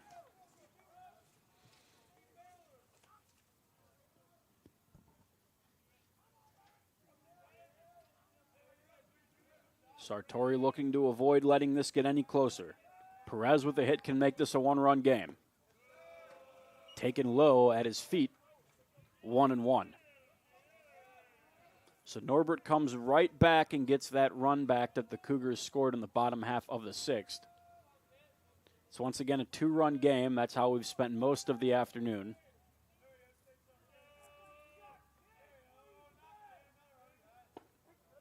As that pitch is in there for a strike. And Perez very unhappy. But we've seen that low strike there all day. And Perez should know better than anybody because he has spent a great deal of the game behind the dish. So we will see what happens here on 1 and 2. Fouled hard down the third base line off of the Green Knights dugout. Perez almost took out his own coach at third base. As Garcia gets the signs from pitching coach Matt Smith.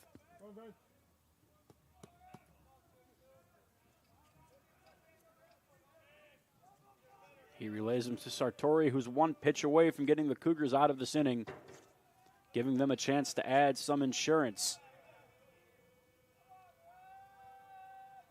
The 1-2 pitch. Taken low, ball 2. Garcia can't find it. It's in front of him. Reinhardt will advance to third. Albeit probably not that much of a difference with 2 outs unless we see another pass ball, wild pitch situation like that. Sartori still just focused on getting Perez and ending this threat. The 2-2 coming up from the tall right-hander is chopped towards second. Jacobs got to play. He's up with it. He throws to Mariotti. That ends the inning. Norbert gets one back, but strand a runner at third. We go to the bottom of the 7th. It's stretch time in River Forest. Cougars lead 3-1.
Bottom of the 7th. We're back from the stretch time here. The 7th, designated hitter number 12, Howie Hatton. 6:10 p.m. local time. We're 2 hours and 10 minutes into Game 2 of today's doubleheader. It's Howie Hatton, the top of the order, looking to get things started for the Cougars here. And it remains Sam O'Leary on the mound, the left-hander who came in and worked his way out of the previous inning. Hatton shoots one foul the other way. It's 0-2.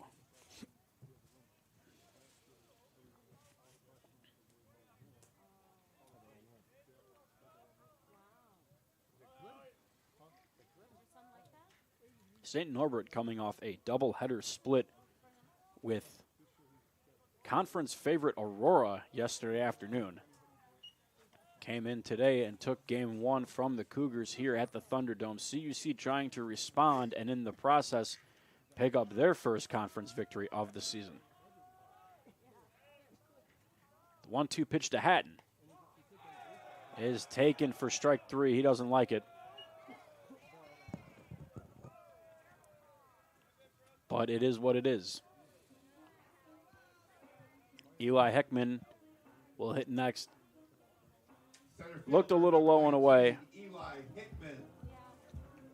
It's been called fairly consistently throughout the game. Now, that doesn't mean that it's necessarily the right call, but that strike has been there for pitchers on the mound all afternoon. Hickman takes ball 1.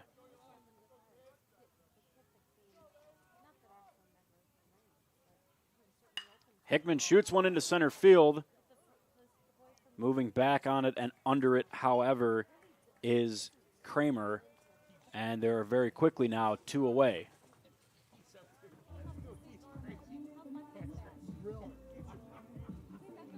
Hickman has got to be feeling like he's got some bad luck today. His last 2 at-bats, he smoked that ball to center. And the bat before that, if you'll remember, was when he lined into the double play with the bases loaded, and that ball came off that bat very hot there as well. So much so that the runner on first didn't have a chance to react before it was caught, and he was doubled off. So hopefully some good luck ahead for Hickman, who has been finding the barrel consistently the past few at-bats. It's now Kevin Garcia with 2 down and a 1-1 count.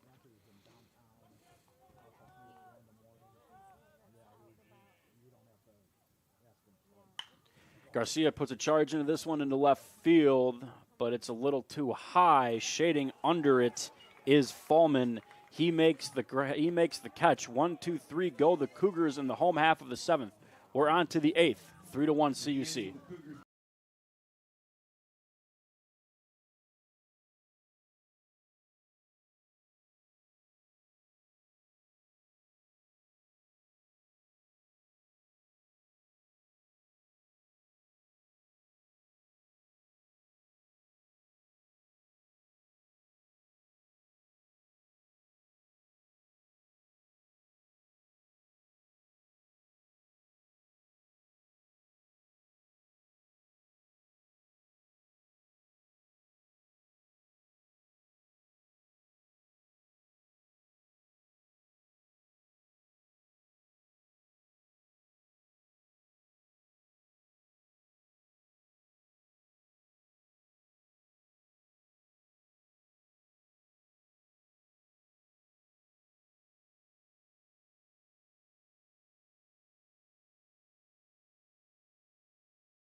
The number 9 batter leads off the Top of the eighth action here in River Forest. Thanks for being with us this afternoon. If you're just joining us, Cougars fell in game one, 11-1. They responded by scoring 2 in the first. Here in game number 2, the score stood that way for a while until the Cougars added a third in the sixth. Norbert got that run back in the top half of the seventh, and that is where we stand now here in the eighth inning. 3-1 CUC, 6 outs away from their first conference victory. It's Vinnie Sartorio out for his second inning of work, and he's behind now 2-0. 1-1 rather, on the 9-hitter Vols.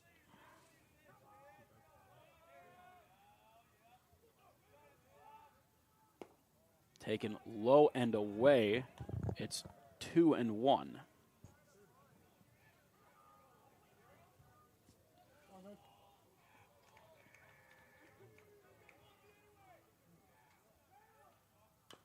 Chopped foul, now 2-2. Top of the order waits on deck in the presence of Eric Kramer.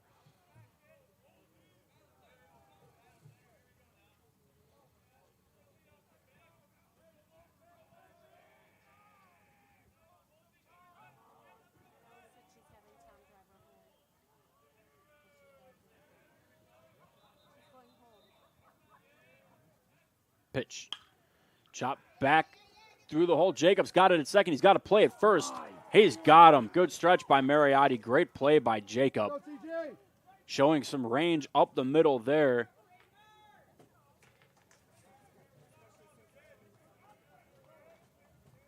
And just overall quickness. Center fielder, number 43, Eric Kramer. That'll bring up Eric Kramer as the order cycles back to the top.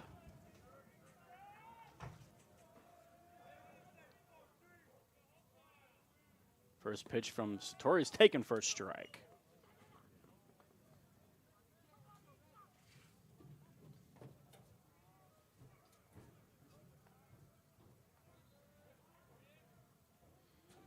Kramer today 0 for 3 with a couple of strikeouts as he swings through that one now very quickly. 0-2.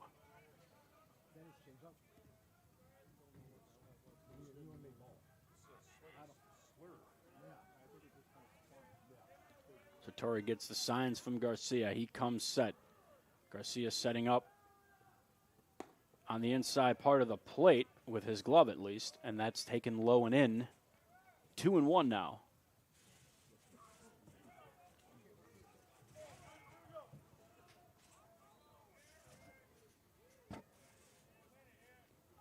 One-two offering from Sartorio.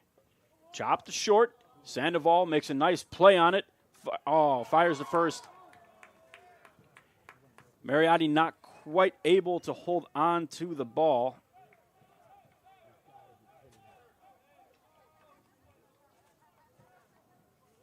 And that goes initially as an E3.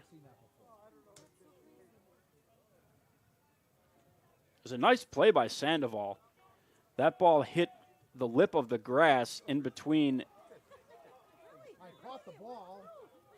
where he was and the grass that surrounds the pitcher's mound. And he played it well, made the throw to first. Again, it goes as E3 for the time being. Mariotti seemed like he might have had a little bit of an issue with the glove he had on.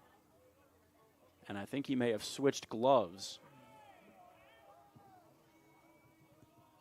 Nevertheless, runner on and one away for Kutwe, who takes low, ball 1.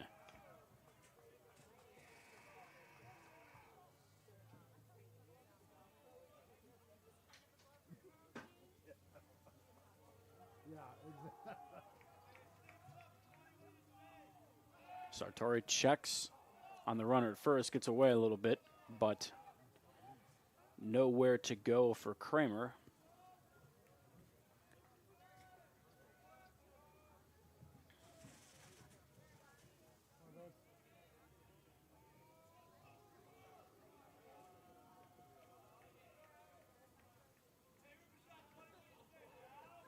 Pitch from Sartori, up and in.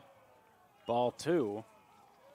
And Dubois, the most dangerous hitter in this Norbert lineup, waits on deck, so you really don't want to give him a chance to represent the go-ahead run here.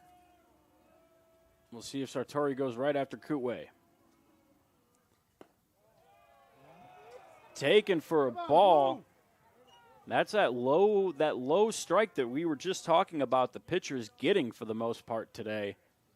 Sartori doesn't get it there, and all of a sudden it's 3-0. Have not seen very many 3-0 counts at all today. And Kutwe takes a hack 3-0. He fouls it off. 3-1.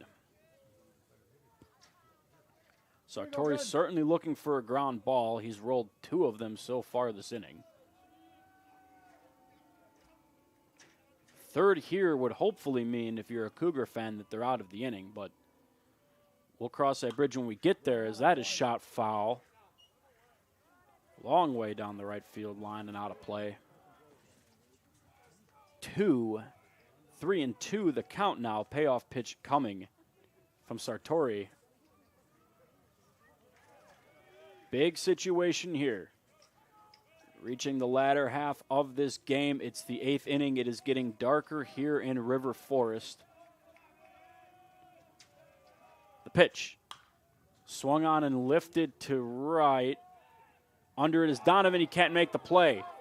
That ball is out. It'll just be station to station because the runner on first had held up.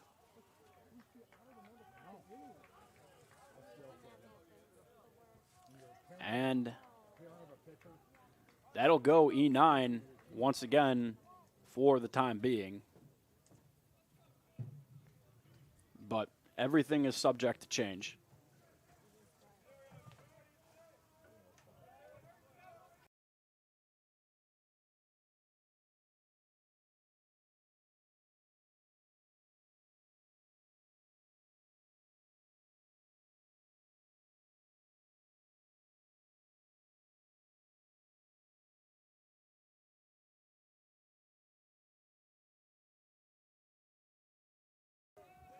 First baseman number 2, Sebastian Dubois.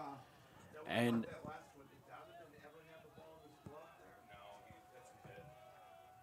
so that will go as a hit on the previous at-bat.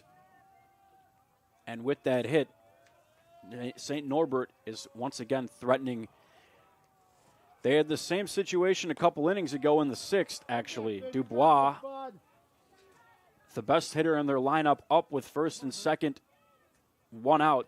Stutzman, in his last batter faced on the afternoon, got the ground ball to get the Cougars out of the inning. Can Sartori do the same? Or will Dubois be the hero once again for the Green Knights? He shoots one foul, out of play, down the left field line.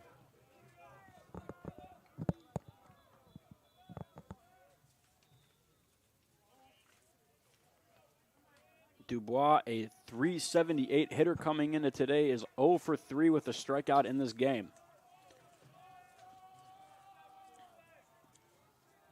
He has always seemed to come to the plate in the biggest spots, though. That's on the outside corner. That's a strike. It's 1-2. He represents the go-ahead run. The tying run is at first.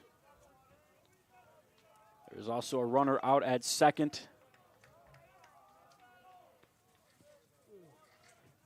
As Norbert looks to, at the very least, chip into this Cougar lead.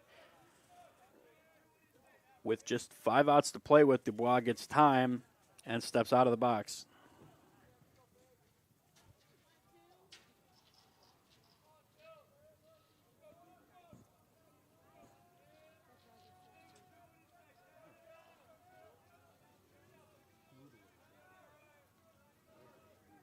The offering. Fouled off. Stays alive. It remains 1-2 on the first baseman.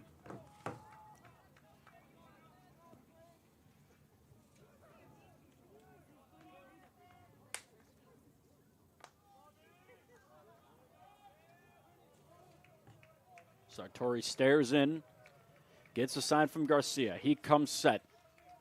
The 1-2 pitch once more.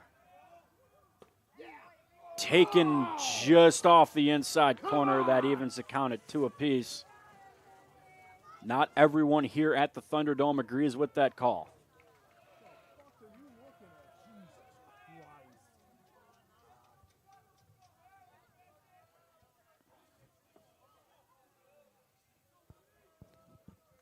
It's Sartori against Dubois. Biggest at-bat of the game to this point. He chops one up the middle.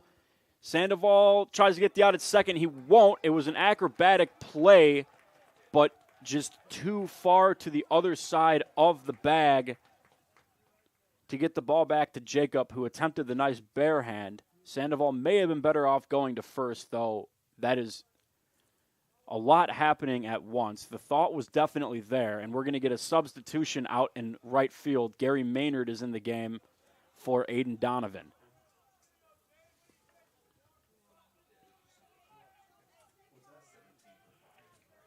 Come on, Vinnie! Your attention, please. Now playing right field for Concordia, number 17, Gary Maynard. And Norbert now has the bases loaded. Maynard is the third baseman, number 24, Caden Olenbrock.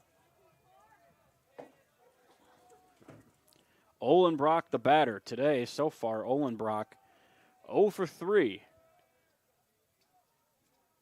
But all it takes to change that is one pitch. Sartori fires. Taken for strike 1.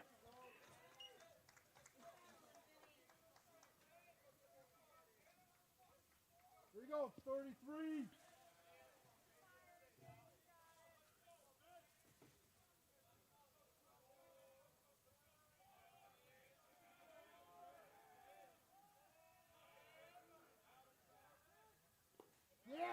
Did he go on the 0-1? He did not, I believe. We're at 1-1. Olenbrock almost wanted to offer. Wisely pulled back as that pitch was in the dirt.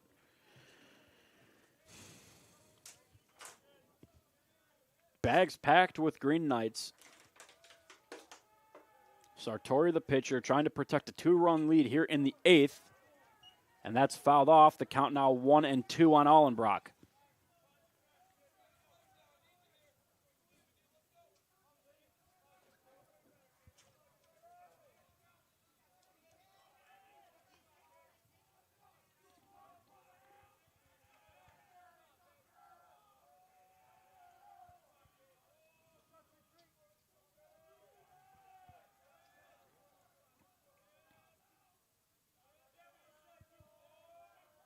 Sartori comes set. The 1-2 offering. Line to short, that's through for a hit. Norbert's going to tie the game as the Cougars get the ball back in, and it's 3-all here at the Thunderdome.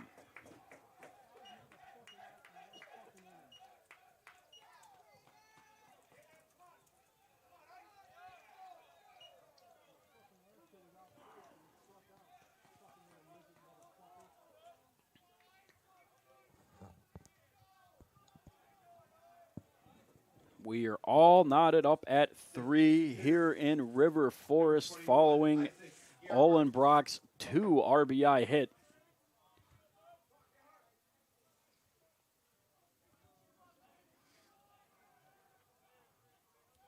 And Sartori will now have to settle down here and deal with Gerhardt. Try to not let St. Norbert take their first lead of Game 2. Action in the Cougars bullpen. Getting loose out there. I cannot quite tell who. I believe it's Mike Tobin from the throwing motion. You would assume the hope was to save him for the 9th inning in a safe situation. That is not the case right now, however. This count moves to 2-0 on Gerhardt.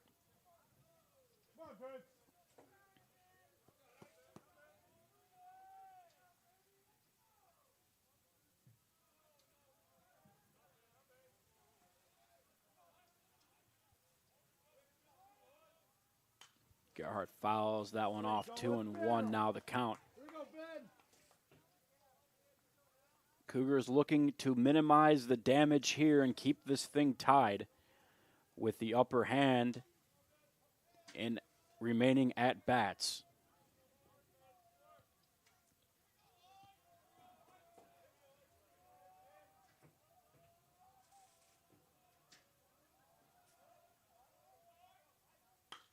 That ball is lifted to shallow center. Hickman's there running, makes the grab. Great read off the bat from the Cougar center fielder. And there are 2 away here in the 8th. Left fielder number 27, Luke Bauman. It's 4, 5, and 6 for the Cougars in the bottom half if they're able. Well, regardless, it'll be 4, 5, and 6. Hopefully, if you're a Cougar fan, they come to the plate in a tied ball game.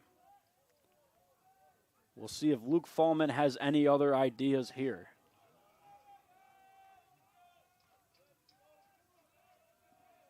The left-handed hitting senior takes ball 1 from Sartori.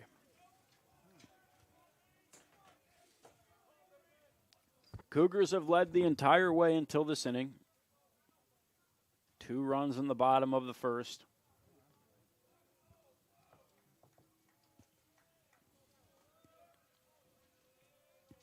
We are now tied.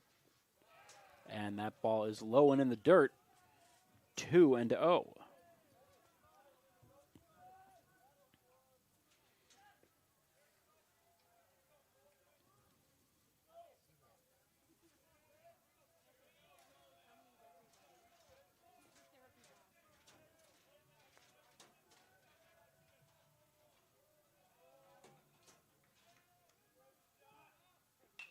Line foul. Screaming foul. His teammates are unhappy with him for putting them in the way of danger.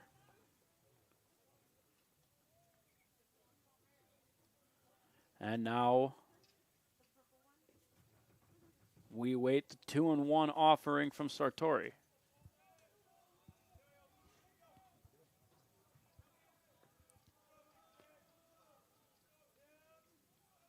The pitch. Swung on and missed. That's strike 2. And Sartori 1 strike away from getting out of this inning.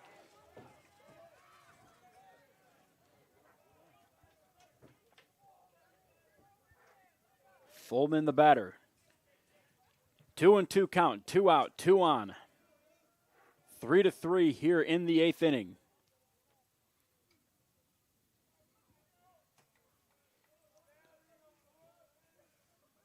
Pitch from Sartori. Fouled off. Fullman barely stays alive. But he lives to see another day.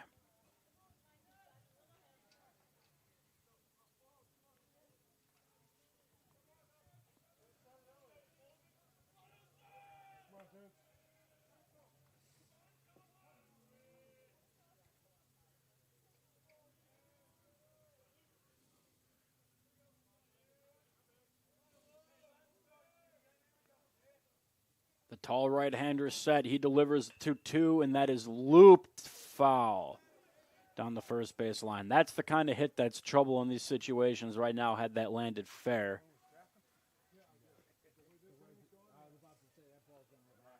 And I can confirm it is Mike Tobin warming up in the Cougar bullpen, now throwing off the mound to the catcher. Earlier he was just playing catch, getting loose. So we'll see what the plan is if the inning continues. But for right now, the 2-2 pitch is fouled off, out of play, out onto the track.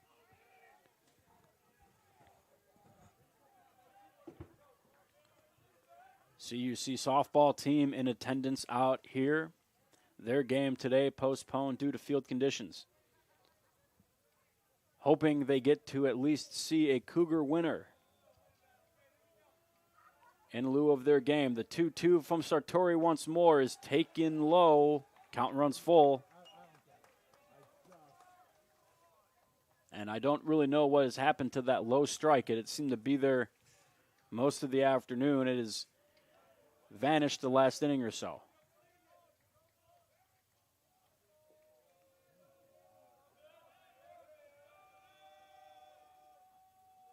The payoff pitch. Swung on and missed, strike 3. Sartori is out of the inning. Big strikeout. Norbert gets 2, however, and we are tied heading to the bottom of the 8th.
Brody Mariotti leads things off for the Cougars here in the home half of the 8th.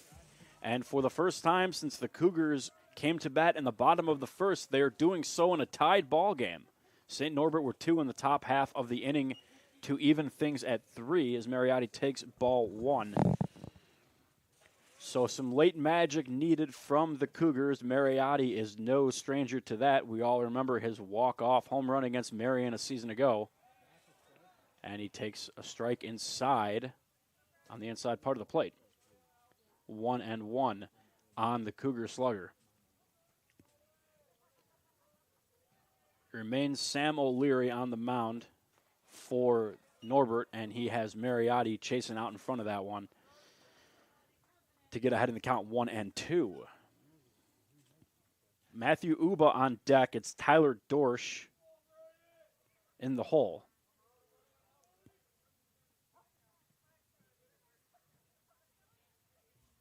Wind has calmed here in River Forest as Mariotti shoots one foul down the right field line near the Cougar bullpen. Flag pretty much at a standstill out in right center. Had been blowing out to right for the majority of the game. But as we move later in the day, it has not been as active. The 1-2 to Mariotti, lifted high into shallow right. In comes the right fielder, Kutwe, to make the grab. And there's one away here in the home half of the 8th. Third baseman, number 6, Matt Uba. Matthew Uba now to the plate for the Cougars. He is still in search of his first hit today. Big spot here as he could spark any sort of rally. It's taken low. 1-0.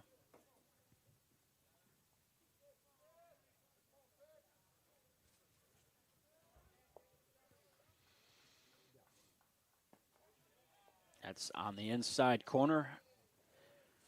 Good breaking pitch from O'Leary there, evens the count at 1-1.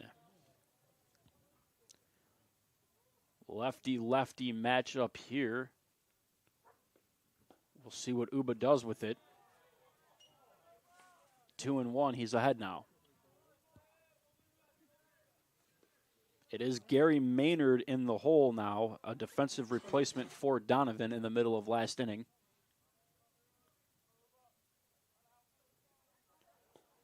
Low and inside, 3-1 on Uba.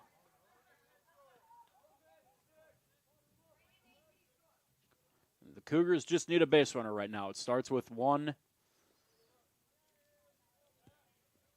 And they hope to send Mike Tobin out to the mound in a save situation in the top half of the 9th. Uba shoots one in the left. That's down for a base hit. I talk ad nauseum about his ability to use all fields, and right there we see it. He shoots one into left in a hitter's count. And that brings Tyler Dorsch to the plate with the go-ahead run on first.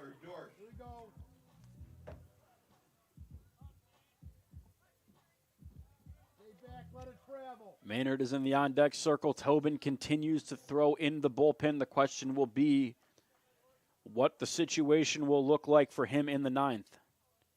Dorsch with a chance to make it a save opportunity. Gets into one to center, but that's playable and caught. And there's 2 away for Gary Maynard, who will take his first AB of Game 2. Maynard was over 3 with a pair of strikeouts in Game 1. Was eventually pinch hit for in his last at-bat. A chance here to erase all of that, though, if he's able to, at the very least, get on base, but perhaps even split a gap.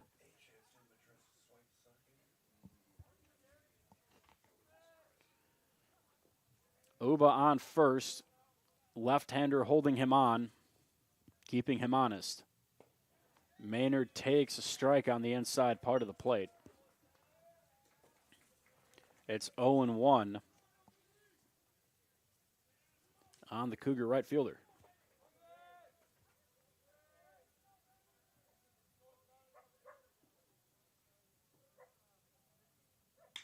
Maynard gets into one to center. This is deep. Back to the warning track. He looks up. It's gone! Gary Maynard!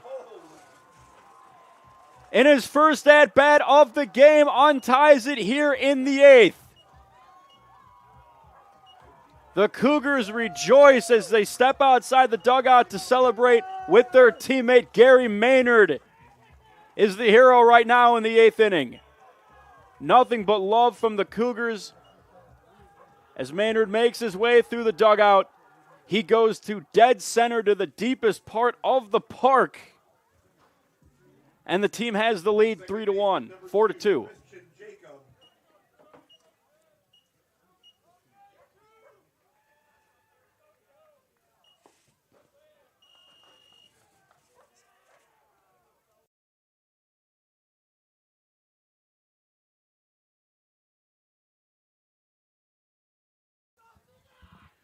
5-3 Cougars as Jacob floats one into right. This will end the inning, but Gary Maynard, in his first at-bat of the game, puts the Cougars ahead 5-3.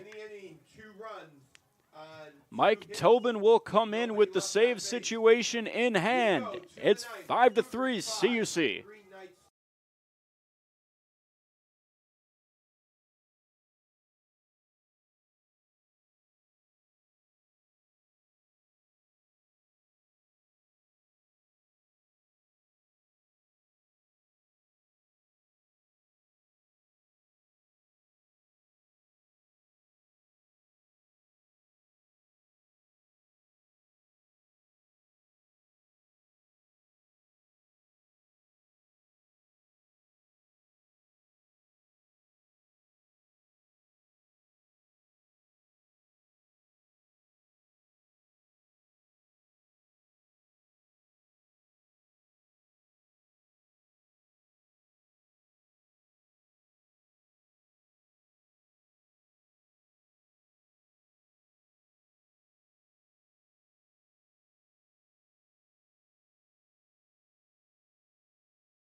Ninth inning here at the Thunderdome. Mike Tobin in to try to close this one out.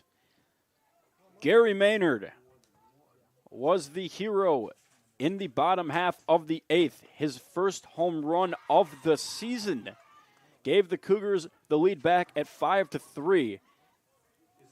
He had 6 home runs a season ago. We had yet to see him leave the yard this year, but he did so in the biggest of moments. The Cougars now 3 outs away from their first conference victory of 2022.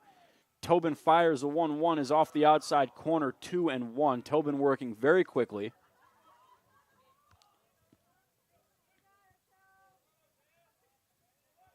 The 2-1. Swung on and missed, strike 2.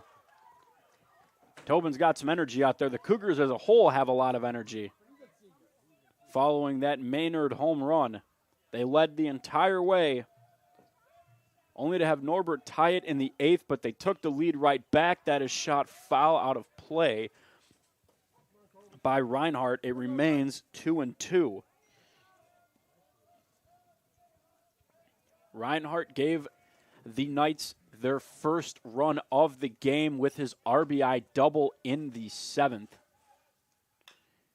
That's chopped foul, and we'll do it again at 2-2.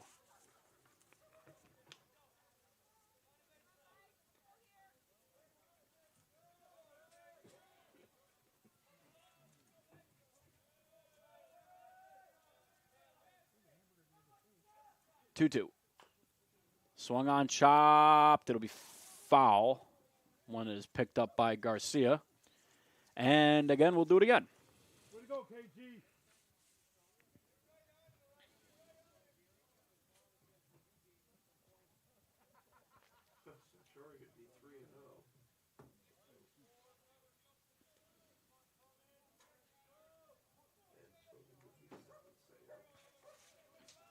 Two once again. Once again, fouled off. We're up to 9 pitches in this opening at bat of the 9th inning. Reinhardt doing everything he can to get on and bring the tying run to the plate. Tobin trying to send him down. Pull his team 1 out away, or 1 out closer to victory. This is shot into fairly deep right center. Maynard, the man of the hour, is underneath it, makes the catch, and there's 1 away. Alex Perez now the batter. The 8th hitter in this lineup. He's 0 for 3 today. 3 groundouts.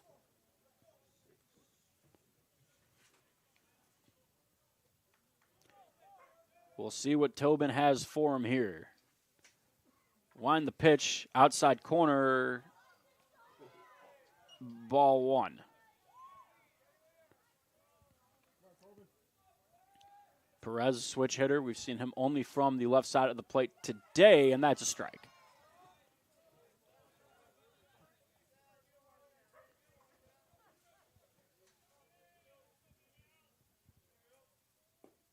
Tobin goes right back out there again. This one a little bit off the plate, however, 2-1. Not eager to work inside on Perez, it appears. 2-1. Goes right back out there. This one's a little low. It's 3-1. All of a sudden, Perez has himself in a very good count. The 3-1 offering. Tobin working quickly. Taken for a strike. It's full. 3-2. If Perez can get on, it would mean Voles represents the tying run. The pitch. Shot between the hole first and second. Jacob diving stop. He gets up and throws to first. Mariotti pulled just off the bag on what would have been a highlight reel play for Jacob. He has shown range to both sides this afternoon. And we're going to have an umpire discussion here. And he's safe. He looked safe to me at first. I don't know if it's necessarily because Mariotti lost the bag. It was an awkward position for Jacob to have to throw from. Shortstop number 10, Nick That brings up the 9-hitter, Nick Voles, representing the tying run with the top of the order waiting behind him. Tobin would love to roll a ground ball here. He gets strike one. Some wicked movement on that pitch.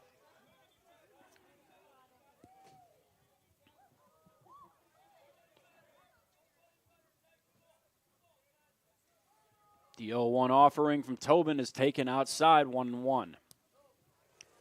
No pinch runner for Perez at first.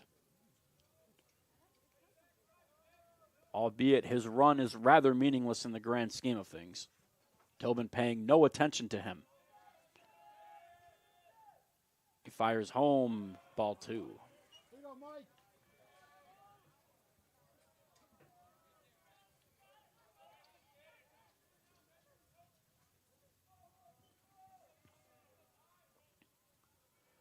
2-1 pitch coming up here is swung on and missed, strike 2.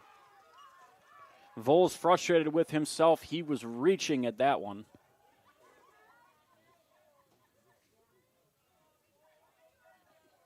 And he gets back in the box here, representing the tying run for Norbert. Tobin falls off the mound, and that, I believe, will go as a balk. He just lost his footing. So that takes a double play out of the equation. Again, Perez's run not worth much. Now we're going to get the runner for him now that he's in scoring position. It is number 6, Grady Brick, a junior, out to run for Perez now that running at second base for Perez. It is advantageous to do so.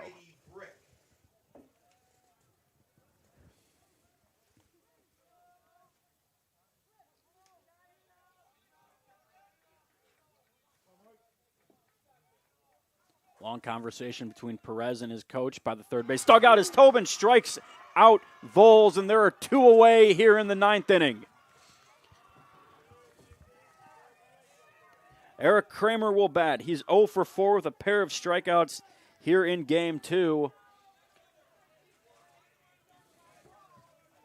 Tobin a chance here to close things out. Kramer a chance to keep the game alive.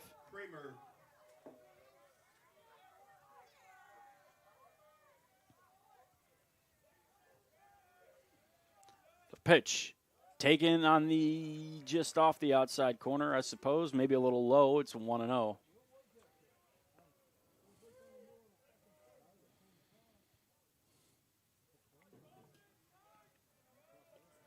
Tobin looks in, gets a sign from Garcia, now comes set. Fires home, misses outside. It's 2-0. To Kramer, who represents the tying run. Adam Kootway waits on deck. If it is to get that far, Kootway would represent the go-ahead run. For now, Tobin works with Kramer, and he gets one there. It's 2-1.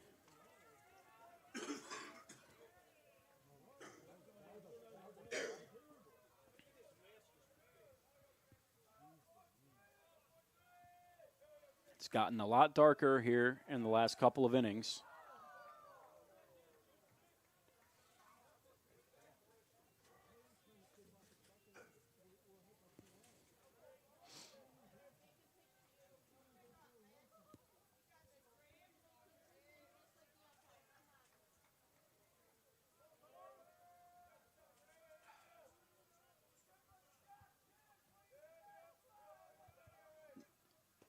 Swung on and missed, strike 2.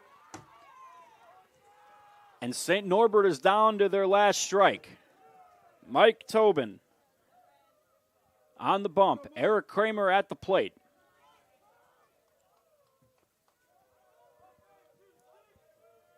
Garcia sets up outside. The pitch from Tobin is swung on and missed, strike 3. He had Kramer waving at it. And the Cougars win their first win of NAC play. They split the doubleheader with the Green Knights. Vinnie Sartorio's your winner. Tobin with the save. An excellent outing from Weston Stutzman. He threw 6 shutout innings. Gary Maynard's the hero. Go-ahead 2-run homer in the 8th inning. An all-around team effort from the Cougars, who get to celebrate their first win of conference play. Here are the final totals for game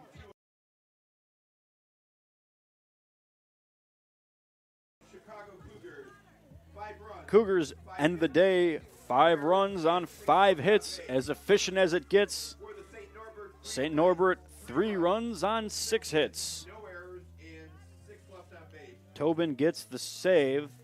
The winning Sartori pitcher the is win. Sartori, now 3-0. Losing pitcher is O'Leary, now 1-1. And credit Mike Tobin with save number 2. Just 5 hits for the Cougars, as we mentioned, but they made the most of them. Gary Maynard's 2-run homer was the difference Ladies and maker. gentlemen, please check around your seating area. Howie Hatton added another extra base hit with his double to lead off the game.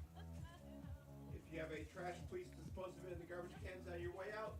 Help keep our facility as clean as possible. We do appreciate your For St. Norbert, Thank you for coming out today. And Cougar Olenbacher fans, had we the look big forward hit to to seeing tie you the game on at Saturday 3. He took afternoon, 2. He beginning is at responsible for 12 2 of the 3 when the Cougars Green Knights play host to RBIs. Lakeland in No a one on either doubleheader. team had more than 1 hit here in game 2. Again, thank you for coming out today. Some Have a excellent safe pitching trip from home. both See you sides. Saturday. Cougars find a way to outlast the Green Knights, though. Cougars are now 1-3 in conference. St. Norbert falls to 2-2. Vinnie Sartori 3-0 now on the year after his win today in relief. Though Stutzman was certainly the ace on the mound today for the Cougars. His 6 shutout innings, his best performance of the season, maybe one of the best of his career. He was dealing today. He went through 5 1/3 hitless. Actually, there have been 3 walks issued, but he was not being touched up all too much by the Green Knight offense.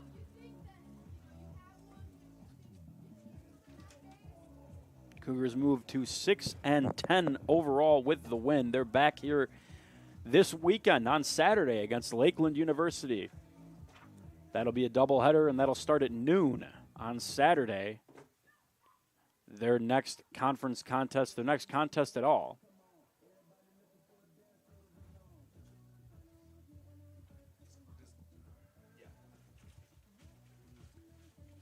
We'll hear from Coach Colin Connor in a minute here, as he's finished giving his post-game speech to his team. I'm sure he's proud of his boys and the way they battled today,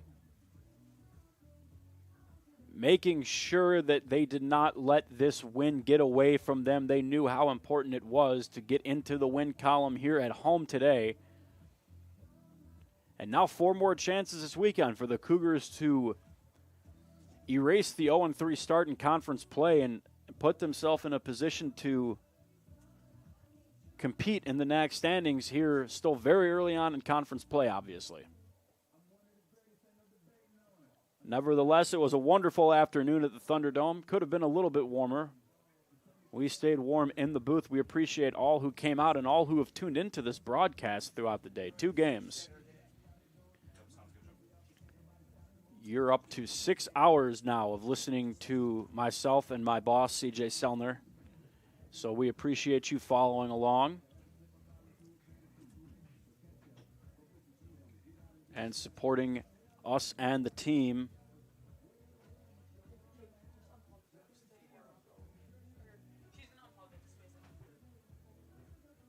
As I see Coach Connor racing up here now.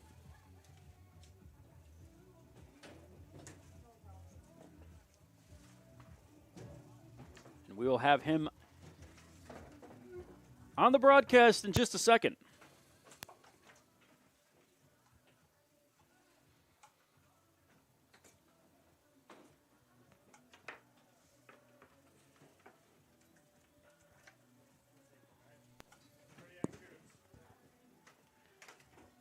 Cardiac Cougs.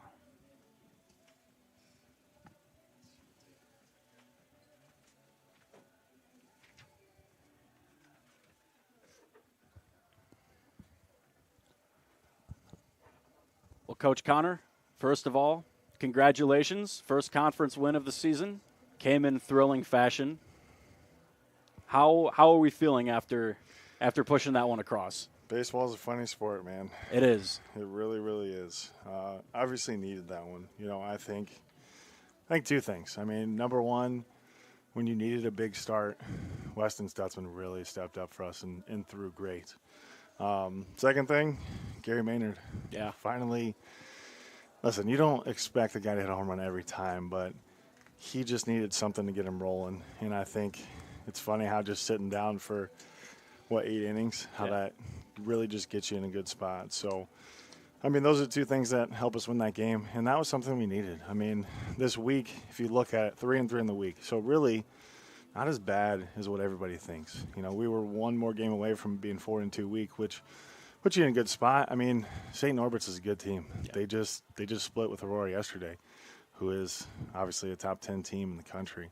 So it was huge. We needed it. Had some good at-bats. Just really needed that one, and that's we did it. That's what we needed. So you kind of touched on it. Is there anything you said to Gary or maybe anybody said to him when he was coming up, when you knew he was going to bat in a big situation in the 8th after, obviously taken out of the starting lineup, struggling a little bit? It was, anything like any piece of advice to him going up there, or did you just kind of trust him that eventually, being the good hitter he is, he was going to figure out, what he needed to do and the adjustments he needed to make at the plate? Yeah, it's a really good question, dude. I think the big thing for him was just time to reflect, for 8 innings. Like, he had a conversation with Coach Smith. I talked to him a ton, obviously.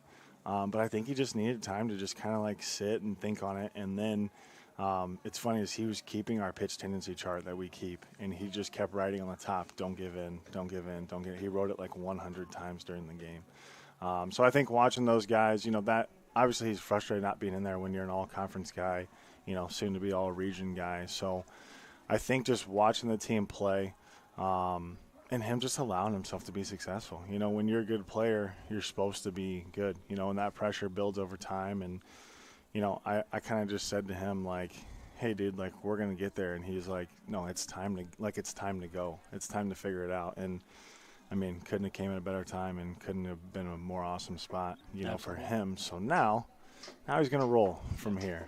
Yeah, looking ahead to Lakeland on Saturday, what's the message going forward after this win? You got to obviously can't get too ahead of yourselves, can't get too excited, but you have to also at the same time enjoy the win, enjoy the first conference win moving forward. Yeah, I think the last thing you said is the first part that's most important, enjoy it, because it's hard to do. Winning is hard. Everybody wants to do it, but it's not easy. So I think the first thing is enjoy it.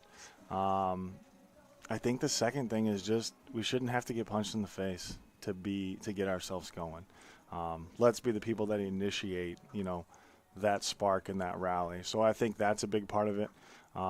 Had some good leadership, after game 1. We didn't even meet with the guys. The players took care of it, and I think that fired people up because it wasn't the same message from me over and over. It was the guys taking what we've asked them to do and them relaying the message. So certainly telling, too, they came out and scored 2 in the first inning. So obviously, a little bit of fire lit under them after game 1. So that's always good to see. Absolutely, man. And like you said, you got to enjoy this one. You got to learn from it. But at the end of the day, they're college baseball players. They have a chance to play the game and enjoy the game.